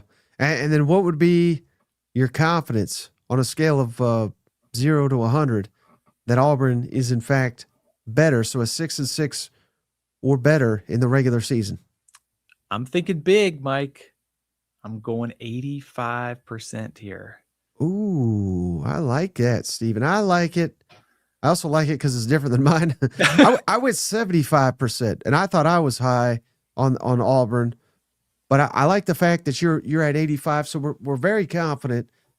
Again, this was a extremely talented roster. I know they've been hit hard via the transfer portal, but they've imported basically everybody they want from South Florida as well. So I think that should translate to a lot more wins on the Plains next season. But what game do you think is paramount to where if they win it, you can almost guarantee they're getting to that at least 6 wins? I wrestled with this one because I think there's 2 early in the season that you could go with. I settled on the Vanderbilt September 26th game, Mike, largely because Vanderbilt's won 2 in a row. If this is a new era at Auburn and Alex Golesh is going to get off to a good start, you can point your kind of the Florida game and the Vanderbilt game, 2 games at home early in the season. If they can win those, I think they can start 4-0 with undefeated going into the game against Tennessee. But I went with the Vanderbilt game because I think considering what Vanderbilt's success in the series has done, new start for Golesh, fresh start for Auburn, I think they've got to beat Vanderbilt to get to 6-6 this year. Yeah, that's a good one. And maybe one I should have went with, Stephen, but I went with Florida. Good call. Which I think will be more difficult than Vanderbilt. But I just think if you could guarantee me the Florida one, and I know it's at home, but if you could guarantee me that, I'm feeling very, very confident that we're going to get, because I think if we're beating Florida, we're more than likely going to start 4-0. There's Arkansas at home, there's Sanford at home, at Mississippi State. I mean, there's some real possibilities for wins later in the season. So I'm going with that Florida one. I like that call, Mike. If their schedule kind of sets up in, it's interesting. Like the first 4 games all look pretty winnable. You got a very difficult middle section there, and then the end looks pretty favorable outside of maybe that trip to Alabama. So if they can survive the start, manage the middle, and get to the end, they got a good chance to get to 6-7 wins next year. Oh, sorry, not to make a 6-7 reference, 6 or 7 or 8 wins. Sorry, sorry. Don't you bring that trash in here, Stephen. Well, hey, speaking of the Florida Gators, how about we tackle them next, Stephen? 4-8 last year. So again, the bar for improvement is fairly low, and the lowest it's probably been in Florida program history here. Schedule next season for the Gators in the debut of the John Sumrall era: Florida Atlantic at home, Campbell at home, at Auburn, Ole Miss at home, at Mizzou, South Carolina at home, at Texas. Then we get a bye week, Georgia this year in Atlanta, a little bit different this year, Oklahoma at home, at Kentucky, Vanderbilt at home, at Florida State. What has to happen for the Gators to be an improved team in 26? Mike, I think it comes down to one thing. I trust John Sumrall and Brad White on defense. I love Florida's skill talent. So to me, it's all about the quarterback spot. Is it Aaron Philo? Is it someone else? And so I think Florida will be better than last season simply if they get quality quarterback play. And frankly, if they have a little bit more consistency and they don't have the mistakes that we saw at times for DJ Lagway. So really, this is all about quarterback play for Florida. Mm-hmm. And then on a scale of 0 to 100% chance that Florida is better record-wise in 26. I'm thinking bold, Mike. I'm going 95%. Wow. Hey, I like the boldness, Stephen. I thought I was bold, but I'm no Stephen. I went 85%. So we're fairly close. But again, it's a combination, of course, of talent, coaching, and just how bad things were last year. So again, 5-7. If they go 5-7, I think the fans will be pissed, and they'll say, "Man, we just hired another Billy over here." But hey, it'd be an improvement, right? So again, that by far is not what we're shooting for, but it would be an improvement. So what game? If it's a kind of a crossroads type game, Stephen, where I said, "Hey, I'm guaranteeing you the Gators win this one," and that lets you know they're going to win at least 5 regular season games. Which game would that be? Mike, I think you could point to a couple here. I settled on the game that you mentioned for Auburn, which was that early season game on September 19th. Because I think if you look at the schedule, they're going to be favored to beat FAU. They should beat Campbell. At Florida State, I think they'll probably win that game. We saw Gus Malzahn retire from Florida State this morning. So Florida State going through a lot of turnover. They get Vanderbilt and Kentucky. There's a lot of winnable games on the schedule. But I think if we talk about early season momentum, if Florida or Auburn, whoever wins that game, it's a massive mystery because the turnover and all the change. I think that team is going to have a chance to build some momentum during the season. So I went with that September 19th game against Auburn. Okay. Now, I think that's a fine selection, Stephen, but I think a better one is South Carolina. Because, again, we're just trying to get to 5 here, which is such a low number for the Gators. But if we could surely we'll beat FAU and Campbell. Again, if you're guaranteeing me we're beating Carolina at home, I think we're beating Vanderbilt at home. So we just need one more, even if it's just at Kentucky. So I just think, and I could be wrong, but I think going on the road to Auburn, even though they have a first-year coaching staff as well, I think you could lose that game and still manage to get to 5 wins. But I don't hate the Auburn selection. I think South Carolina is a little bit better one.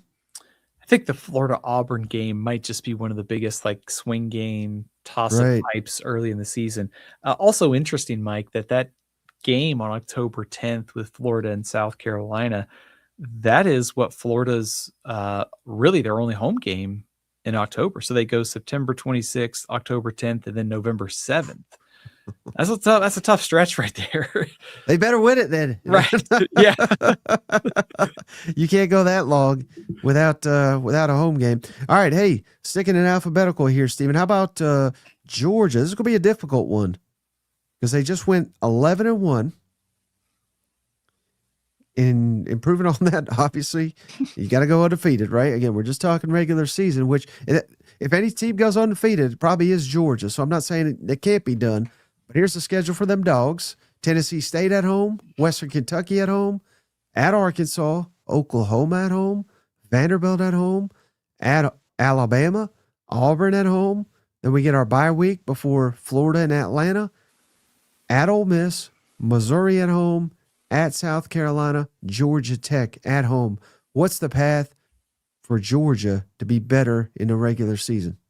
Mike, this is really hard because in the 9-game SEC slate, I would be really surprised if we had an undefeated team. I think it's just going to be hard. It's already hard to go undefeated. Now you add another SEC game. So I think we kind of have to trust that even though the defense struggled in the Sugar Bowl, chasing around Trinidad Chambliss, I think we have to believe that Kirby Smart and this defense will continue to progress. I like the run game. I think the offensive line will be good too.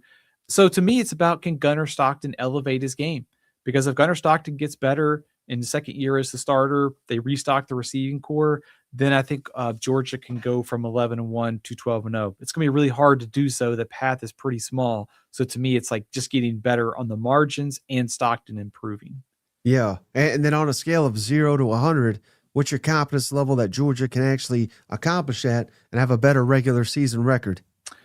I went with 10%. That might be too high, given Kirby kind of benefit of the doubt. I would be really surprised if any team went 12-0 in the SEC these days. Yeah. So 10, believe it or not, Steve, that was too rich for my blood. Yeah.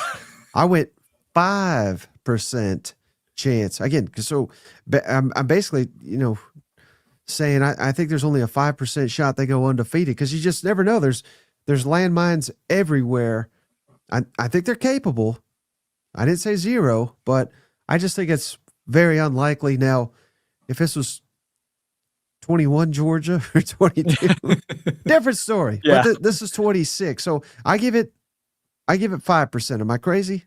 No, not at all, Mike. I mean, I hate to kind of go back to it, just given how difficult these schedules are and how perfect you have to be week in and week out.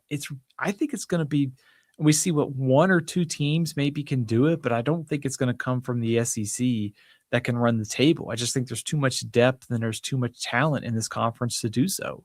Right. And then what would be the key game for Georgia? You think a crossroads type game where if I guaranteed you they win it, you're sitting here saying, all right, I think this team go undefeated. I'm going to go with the Alabama game on October 10th because of the struggles they've had recently in the regular season. Of course, they won the SEC championship game. I think you could also make a pretty compelling argument for November 7th against Ole Miss. If Trinidad Chambliss is playing, that game looks a lot tougher this year than maybe just Deuce Knight at quarterback.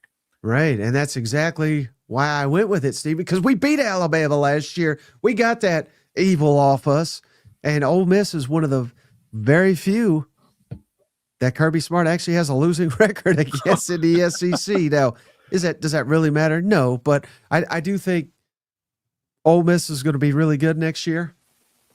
Again, assuming Trinidad's there, which I do think he will. But of course, just beat him in the bowl game or the playoff game, whatever you want to call it, and basically went toe to toe with him in Athens last year. So I think, and of course, last time I went to Oxford, Ole Miss won. So I think that may be Georgia's toughest game, believe it or not. I could buy that. Considering, like you said, the last time they went to Oxford, they lost. They lost in the Sugar Bowl. They're still going to have to chase around Trinidad Chambliss for 4 quarters in a very hostile environment in Oxford. Also, I think Ole Miss, Mike, I think defensively, I think they have got some nice pickups in the portal. Obviously, we talked about the situation with Clemson, but if because coaching transition, there's always some landmines. But if this offense picks up, the defense is better. This Ole Miss team is probably quite underrated in some of these early top 25s. Mm-hmm. All right, Steven, sticking with alphabetical, let's go to Kentucky next. Kentucky went 5-7, of course, last year. So the bar to improve is not that high for Will Stein in his debut season. And they open against Youngstown. They get Alabama at home, at A&M, South Alabama. A lot of Alabama on Kentucky's schedule for some reason. At South Carolina, LSU at home, at Oklahoma, Vanderbilt at home. Then we get our bye week. Then we're at Tennessee, Florida at home, at Missouri, and then Louisville at home. What is the path to Kentucky having a better record in the regular season next season? I think it comes down to one thing. I think it's if Kenny Minchey is the real deal. Can he elevate Kentucky's offense? I like what they did on the offensive line, like CJ Baxter at running back. Kentucky averaged less than 5 yards of play in SEC games last year, Mike. So I think there's a real chance here with an offensive-minded coach, maybe talented quarterback in Kenny Minchey. How far can you develop him in this season? So I think how do all those pieces come together in Minchey's development? That's how Kentucky can surprise this year. Yeah. Yeah, and isn't it funny, Stephen? Again, we changed coaches, which I was in favor of. But I don't want to say we're going back to Stoops ball. But we're building through the line of scrimmage. That was the DNA of Kentucky when they were good, and that's a lot of the transition this year. It seems like that's been the emphasis there. Yeah, it really has. I mean, I think Kentucky's portal class is probably one of the more underrated groups in the country. Certainly have some questions on the defensive side of the ball and how that comes together. There could be some regression there from losing Stoops and White, but there could be an offensive pickup from Will Stein. Can they get something out of Nick Anderson to be that number one field stretcher? But Mike, I mean, it is interesting with that offensive line haul. It's one of the better offensive line hauls from the portal, but you surrounded yourself with your quarterback, an inexperienced one with a good O-line and a good run game potentially. So I like what Will Stein has done so far. All right. So on a scale of 0 to 100, Stephen, percentage Kentucky better record in the regular season. Mike, you said something very important. It's not hard to get better from 5-7, but man, this schedule is really tough for a first-year coach. So I'm setting the percentage at 15% that they'll be better next year. Ooh, gets a shade high. I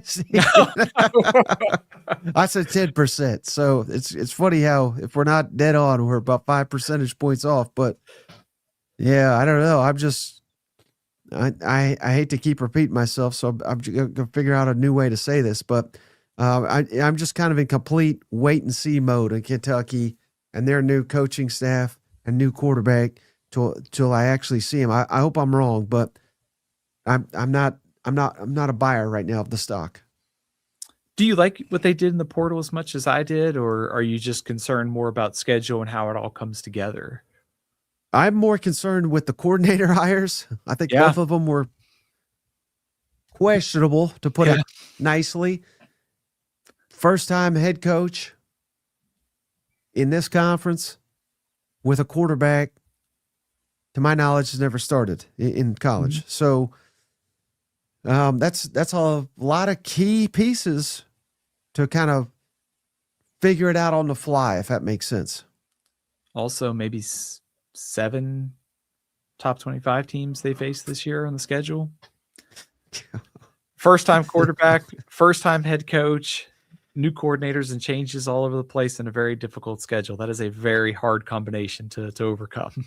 Right. So is there a game that you pinpoint as if I could guarantee you they win, that they'll get to 6? Mike, I'm going to go with the November 28th game against Louisville, because hang with me for a second, because it's almost like if Kentucky is going to get to 6 wins, they have to beat the non-conference schedule. They'll be favored, obviously, against Youngstown, South Alabama, too. But Louisville won 41-0 last year. Louisville beat them the year before.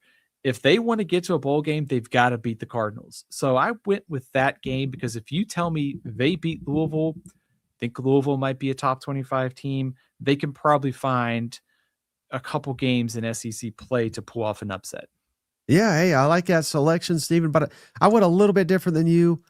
I said Florida because we have found ourselves on the right side of the win column here lately under Florida in recent years and recent Kentucky history. So that's a tall ask for Will Stein to continue that, given that we know Florida's track record and they're trying to be one of the elite in the conference and in the nation. But if he can do that, I think he's already got support of the entire fan base up there in Big Blue Nation, but he'll start winning people like me over to be like, well, okay, so maybe we keep some of the good stuff from the Stoops era and we can build upon it. So I think if you could beat Florida, defend home field, defend that Kroger action, that's how you start to build a program. Does that make sense? It does. Mike, what about the October 24th game against Vanderbilt too? Because Vanderbilt has surpassed Kentucky. I mean, we talk about teams that normally finished at the bottom of this division or the SEC. I think most, Vanderbilt moving up, Kentucky moving down. And, part of the reason you make a change is to shake it up, and because of programs like Vanderbilt passing you in the standings. So I think if the October 24th at Vanderbilt, if Vanderbilt goes in there and wins and it's convincing given the turnover that they have, that's not going to look great for Will Stein. But if you win, you kind of restore order to some extent. Does that make sense? It does. But the only problem, and a big reason why I didn't pick it, Stephen, fair or not, again, going back to the one bye, that'll be Kentucky's 8th game in 8 weeks.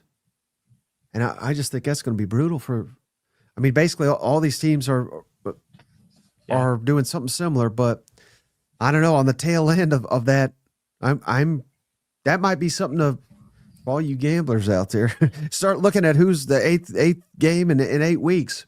I mean, it might be smart to bet on the other team. Yeah.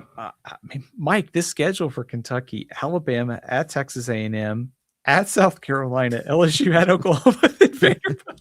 Jeez. I mean, it's nuts, isn't it? I mean, that's it's brutal. There's several top 25 teams in there, and you throw in a road trip to South Carolina, who's going to be better this year. So you're right. The timing of that game against Vanderbilt, one of the more winnable games, is not on Kentucky's side. Right. All right. Hey, let's go next, Stephen, to Ole Miss which again, we're just doing regular season. It'd be almost impossible to improve on 13 wins. So can they win?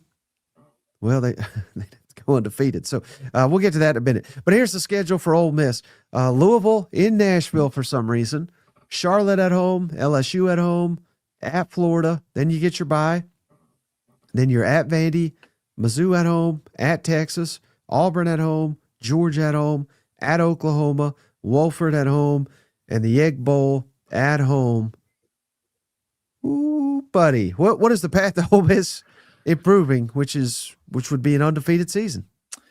Mike, there's a part of this conversation about Ole Miss. It's almost like, can they pick up where they left off? And I always think about that with interim coaches, like during the season, it's always easy to take over. You're just maintaining instead of, okay, it's a new year. There's all these changes. There's all these portal. So I think there's some of this that's navigating that change. It's also hard without knowing the for sure status of Trinidad Chambliss. But I think if we assume Chambliss is back, for Ole Miss to go from 11-1 to 12-0, it's getting that defense better, especially against the run. 26 points per game allowed in SEC play. There's room to improve on that side of the ball. There is. But again, I mean, they could. I don't know, Steven. It's again, and I'm very high on Ole Miss and what they can accomplish under cheating Pete over there. That's what we're calling them.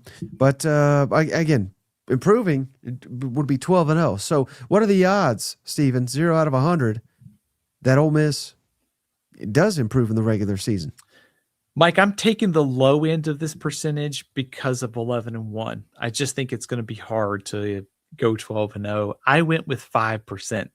I know I'm pretty low, so call me crazy if you want. Not crazy at all, Steven. I went 1%. Oh, so I'm not saying 0. Okay. But I'm pretty dang close to it. So I don't know, undefeated. I don't have faith in anybody to go undefeated. I agree, man. These schedules in 9 games are just so brutal. And you combine the change from Kiffin to Golding, even though Golding's off to a great start. He's been probably one of the biggest winners this offseason. It's just hard to kind of run it back. And then, oh, by the way, run it back against a more difficult schedule in 9 games in the SEC. What happens? Ole Miss goes undefeated and LSU goes 6-6 or worse, which would be worse than they were last year. Would we fire Lane Kiffin immediately and he would be exposed as a complete fraud? How many people do you think are just waiting to write that story? Like Pete Golding was the real reason for success behind Lane Kiffin, right? I mean, if it happened, I think it would be proven. Hard to argue with that. There's no reason that LSU should go 6-6 unless they have like some crazy run of injuries this year. Well, that's what shout out Jared in the comments. That's what he was saying about LSU last year, Steven. Man, Weren't they preseason top 5 or 10 or something? Yeah, preseason top 10. Some idiots like me said they'd make the playoffs. So yeah. I kid LSU. All right. So what? And then last thing on Ole Miss. Again, it's such an outlier, but basically, what game do they have to win to go undefeated? And I don't know that there's a good answer on this one, but what is the one you kind of locked in on? I went with October 24th against Texas because if you think that, Pete Golding and Ole Miss have the number of Kirby Smart, you pencil in a win on November 7th. So it's that game against Texas on October 24th. Yeah, I think you nailed it. And believe it or not Georgia, because we battled them pretty consistently. Not LSU, even though that's probably the one. Oh, that is the one the fans are going to want more than anything. At Oklahoma is an option as well, but I'm right there with you. I think at Texas, I think if you could tell me that they're beating Texas and Austin, I still wouldn't put money on them to go undefeated, but I would start to believe it if that makes any sense. If they beat Texas in Austin, I mean, then you talk about, okay, if they can beat Georgia in a few weeks after that, I mean, you're probably talking about a team that's in the mix to be number one in the country at that point. I mean, it's not crazy to think that if you can go on the road and beat Texas, you're good enough to follow it up with a win over Georgia. And you're talking about putting yourself in the driver's seat to play for the SEC championship at that point. Right. If they beat Texas, they beat Georgia, I think it's a lock that they're going to Atlanta unless something crazy happens. But call me crazy, Stephen. I still, if you could guarantee me today, just 2 games, that they're beating Texas, they're beating Georgia, I still would bet they're not going undefeated. Yeah, I would. You know what I mean? Because Yeah. LSU's difficult. At Florida, I think will be difficult. At Oklahoma, very difficult. I mean, and there's that's completely being dismissive of Missouri and Auburn and Mississippi State, a rivalry game. That'll be Ole Miss's 8th game in 8 weeks. Again, going back to that. So, I mean, there's just landmine after landmine on this thing. At Florida, a week after an emotional game against LSU, has got trap game written all over it. At Oklahoma, after playing Georgia, probably not necessarily a trap game in the sense of like it's a better team than Florida in records, but man, that is a very difficult spot. The timing for Ole Miss this season. Right. All right. How about we haven't talked Missouri, Stephen? Missouri 8-4 last year in the regular season. So to be better, they got to win obviously 9 or more. Here's the schedule for Missouri. We got Arkansas Peanut Butter week 1 at Kansas, Troy at home, Mississippi State on the road, Florida at home, A&M at home, at Ole Miss. Then we get our bye at Arkansas, Texas at home, at Georgia, Kentucky at home, Oklahoma at home. What has to happen, Stephen, for Missouri to be better in the regular season next fall? Mike, we know one thing for sure. Missouri can run the ball. Ahmad Hardy, Jamal Roberts, that's one of the best tandems coming back in college football. So I think if Missouri wants to go from 8-4 to 10-2 or 9-3, to me, it's all about the passing game. What do they get out of Austin Simmons? Just how good is he? I think is a big question. A lot of talent. Trinidad Chambliss eventually just beat him out for the job at Ole Miss last season. So I think the passing game development will decide whether or not Missouri exceeds that next season. No, I think that's a fair assessment. And quite frankly, that's what's been missing for Missouri, particularly last season. But I think you could make the argument the last 2 seasons, if they really wanted to, if they had a much better passing attack, I think they would have went to the playoff at least once. Yeah, I would definitely agree with that. And you throw in the turnover at receiver, with Kevin Coleman gone, some of the other guys. I mean, there's a lot of questions, and throw in Chip Lindsey, new offensive coordinator. So how that passing game meshes, I think, is one of my preseason questions in the SEC, and trying to figure out where Missouri is going to fall in the pecking order. Okay, so again, Stephen, on a scale of 0 to 100, percentage chance that Missouri is better in a regular season record-wise? I'm on the low end of this, Mike. I'm going 25%. Is that crazy? Ooh. Man. I always, a couple fan bases always turn on me, Stephen, which that's fine. I can take it, Stephen. But this year, I think it's like I'm determined to lose Missouri. I've got them at 20%. So even lower than you. Just because that's, man, 9-3. They're capable. Hell, all these years, Stephen, that they won 11 and 10. I didn't see that coming. Mm-hmm. I thought they'd be good, but I didn't think they'd win 21 games in 2 years. So what do I know? But 9-3 with losing it quite literally every starter off the defense. The defense was what anchored them. I think that's a tall ask. I do too. I think it's funny as we're sitting here, you think about the last couple of years, and they had great schedules and didn't necessarily capitalize on it, but maybe it's the reverse this year, right? The schedules are a little different, the 9-game slate. Maybe it works out this year. Maybe kind of Missouri surprises us. And I think they could get back to 8-4, even if they don't get to 9-3. I think 8-4 finishing the top 25 is very realistic for this team. So what would be that crossroads game, though, Stephen, if I said, I guarantee you they're winning this one, that we can win 9 regular season games? Hang with me for a second here. So when I was looking at Missouri's schedule, I think there might be, if you're talking about getting to 9-3, I circled 5 games: Texas A&M, at Ole Miss, Texas, at Georgia, and Oklahoma. Those are like the 5 toughest games. It's not taking into account the Florida game. If you just give Missouri wins in the other ones, you need wins in 2 out of those 5 games to get to 9 victories. So I went with Oklahoma on November 28th. I think you could argue Oklahoma. You could argue Ole Miss. If you lose to Texas, Georgia, and A&M, you got to win those other 2. So I settled on Oklahoma, but I could also go with Ole Miss, getting a big win on the road that moves you one step closer to that 9-win mark. Yeah, interesting. So maybe I should have reconsidered mine. Maybe I'm wrong here, Stephen, but I went with Texas, November 7th, because again, I think it's paramount that we're winning most of our home games. Of course, we're going to whoop Kansas ass. So I'm not worried about that. But again, some of these road trips I think are manageable. Mississippi State and Arkansas. So if we can win minimum 3 road games, I think it's and we can beat Texas. I think it's a lock. We're going to win 9 or more regular season. Good timing for Missouri to host Texas, because Texas has to play at LSU the next Saturday, November 14th. So getting Texas maybe in a little bit of a look-ahead spot with going to play Lane Kiffin. That could be a nice timing there for Missouri to try to pick off Texas.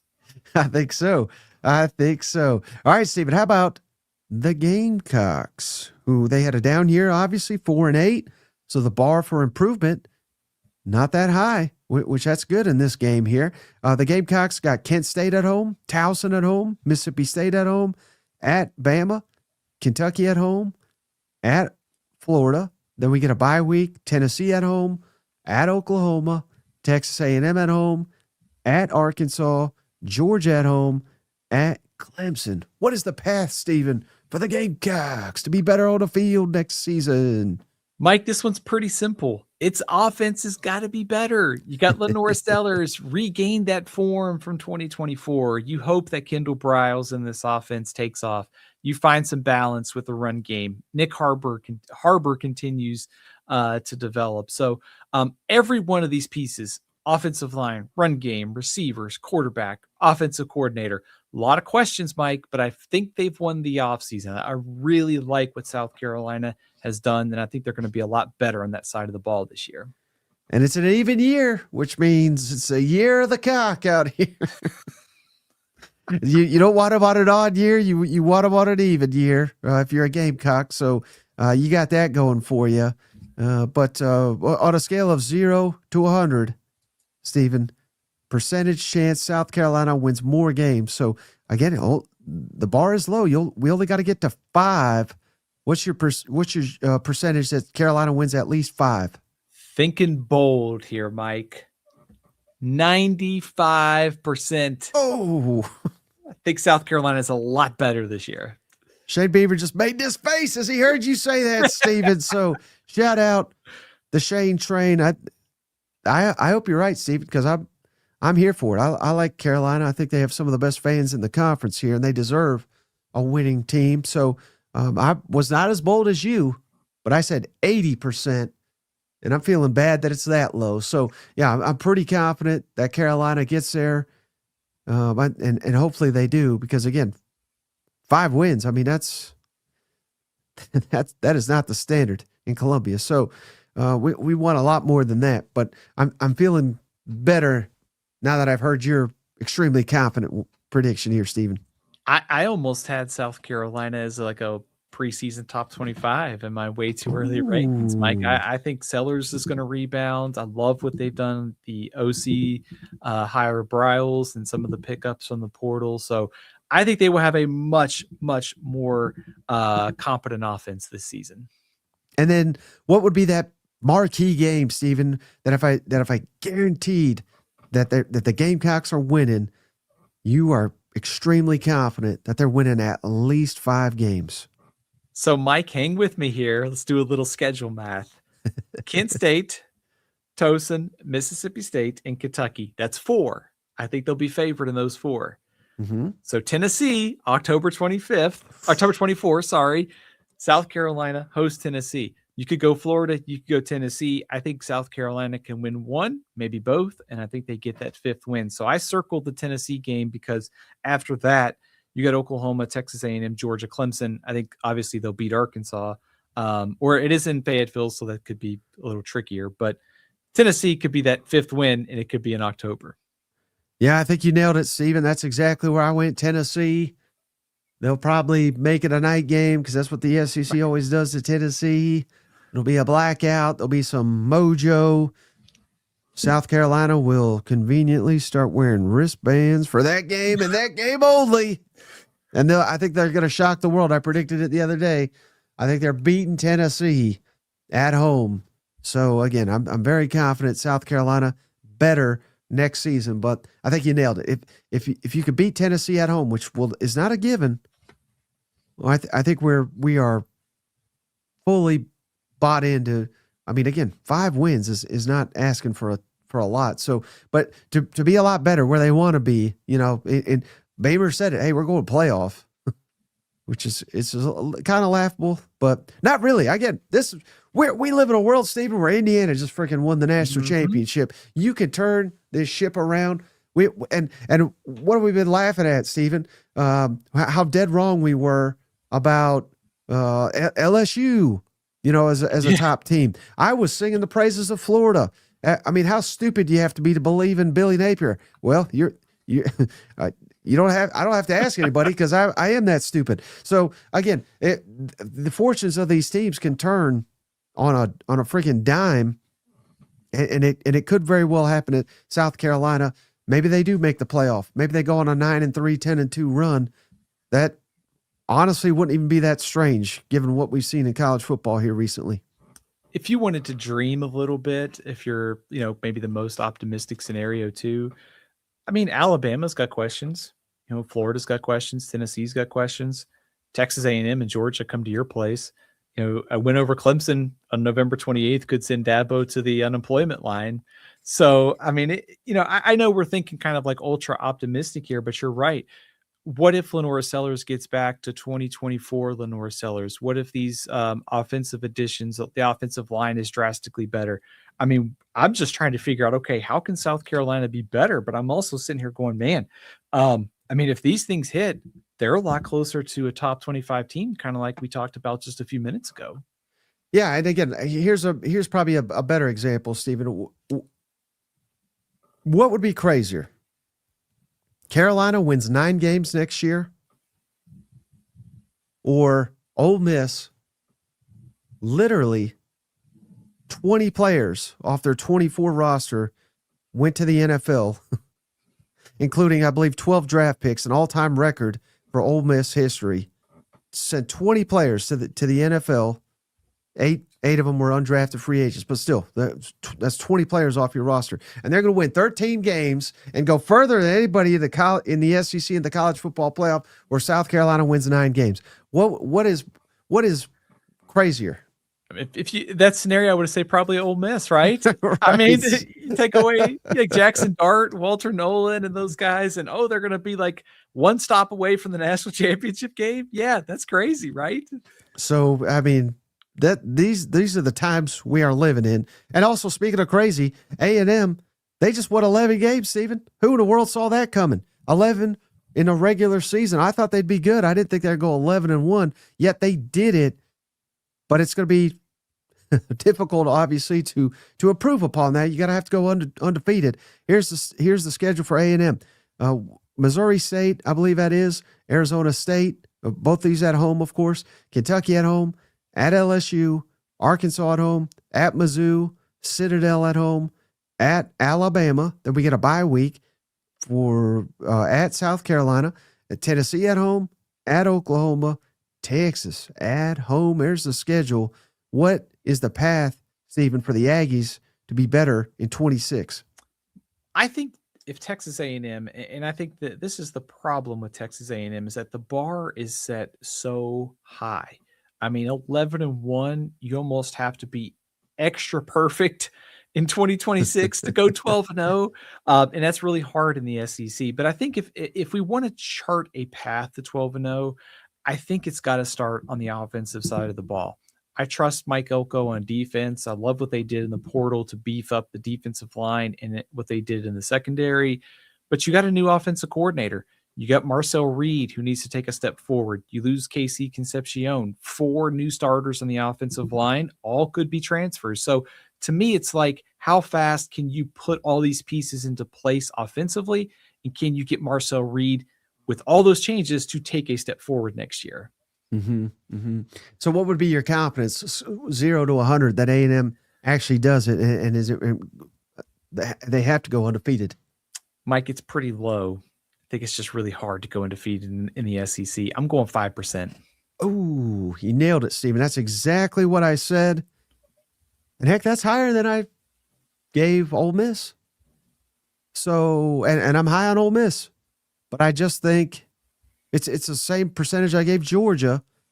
And I think that should say something about A&M and my confidence in Mike Elko and the program he's building. Now, do I think they're going undefeated? No, I do not. That's why I said 5%. But I still think they could continue to improve, and they're building something special, and they got all the resources. They got some of the best damn fans in the country. They put all this together. Maybe they do go undefeated. So I'm trying to say I'm not writing them off, Stephen. I mean, I didn't think they were going to go 11-1 last year, and they did it. So 12-0, who knows? They certainly hit on a lot of portal players, and they did a good job in the portal once again. If they hit on them again, very well could go undefeated. Were they a year ahead of schedule by making the playoff this season, maybe? I think so. I think absolutely. And at times it's so funny, Stephen, where, some people think like Marcel Reed is just like awful. Won 11 games, but he is still I think it's fair to say a work in progress to a degree, but I would also say it's fair, Stephen, at times he looked like he might be the best player in the country. Yeah. So is it realistic to ask him to do that week in and week out? Maybe not, but what if he does become that?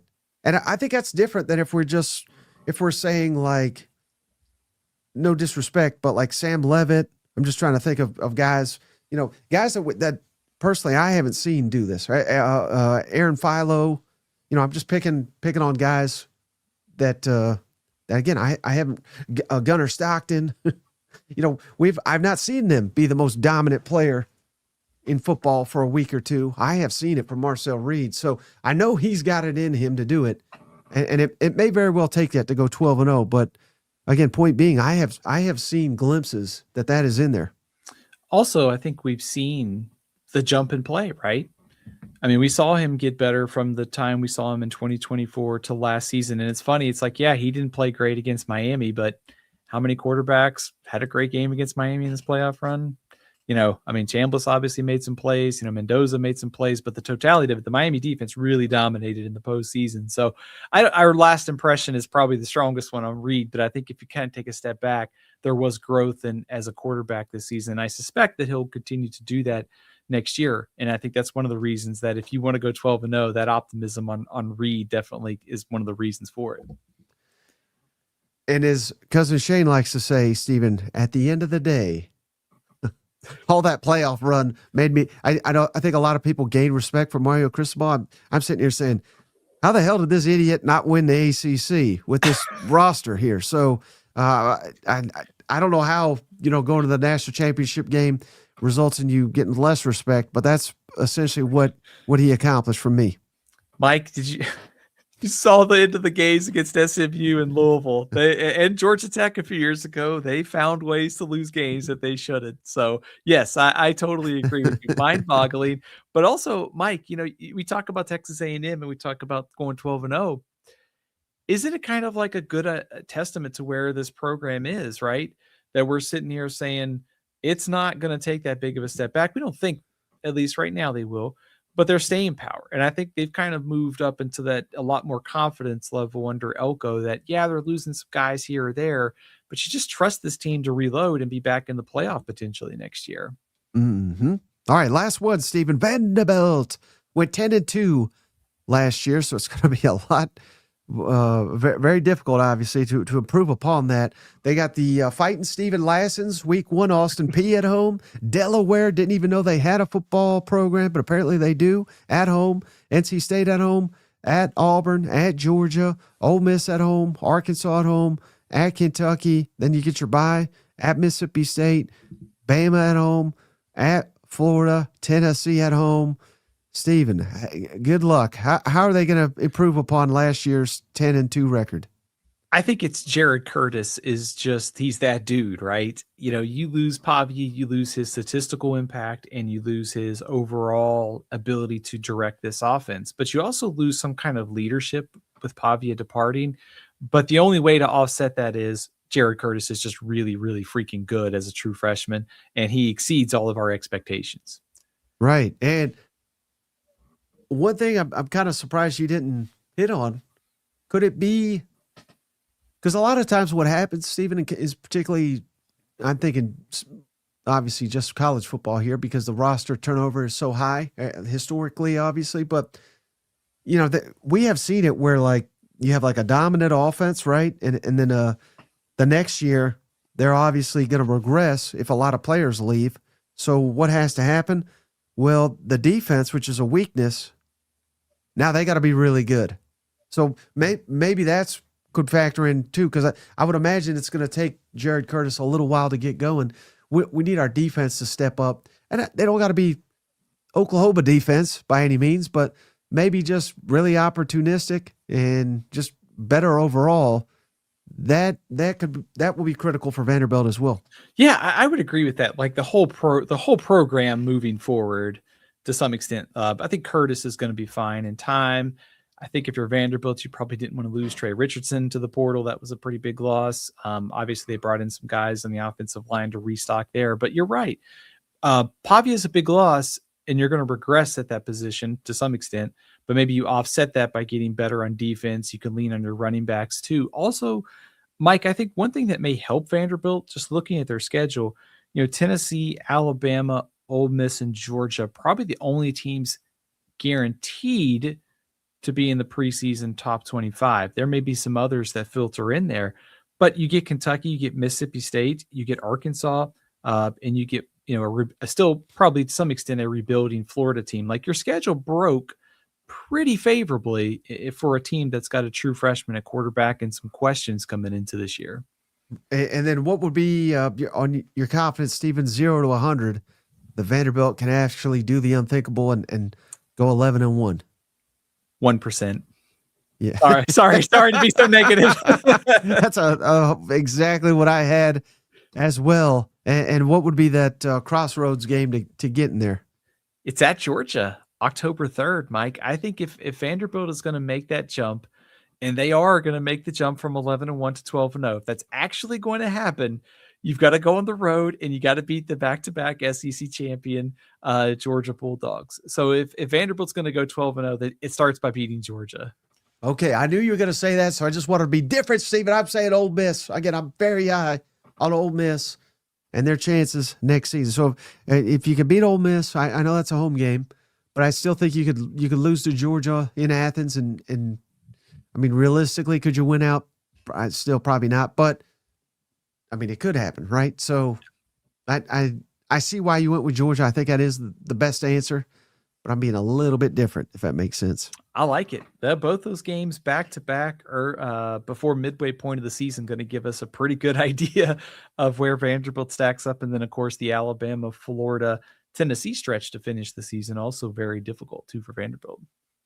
All right, Stephen. So, hey, you got last week off due to weather. So we pushed you past the 2-hour mark. We're going to let you go here. But before we do, let's give a shout out to all these great cousins like Hayden Peters. He gifted a membership, Stephen, to JS Productions. And then we got Steven Up, the legend, always showing up for the boys. Always showing up for them boys in Tuscaloosa. It's Steven Up. Roll Tide. Thank you, Steven Up. He gifted Tony Pierce. And then we had Bulldog, Mississippi.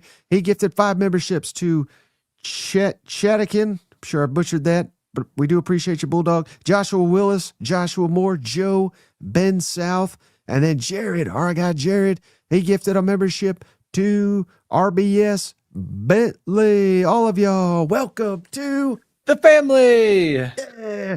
Well, Steven, it's been great. I hate that we kept you so long, but we did miss you, and it's great to have you back. And before you go, as always, will you plug how people can find your work and how they can follow you?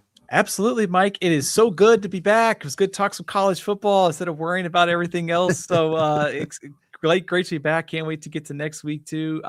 Started already working on the Athlon Sports College Football Magazine. Hope to have some details, maybe about some cover subjects soonish. So we're hard at work on that. AthlonSports.com, Stephen LCFB over on Facebook, Instagram, at Athlon Stephen on Twitter. Well, if it ain't Arch Manning, I'll be stunned. Shout out JP. Tonight's shout outs Rugaroo, Shin, Glad Warsaw, Hayden Bader, Steven Up, Mr. Sip, Jay Addison, Tracy Milton, and Carl Junkins. Thank you. And we will catch you on the next one. Bye-bye. Hey, buddy, this beer's for you, Mike, and Cousin Shane. That SEC podcast loves the Pirate, and the Pirate loves that SEC podcast. Hail State.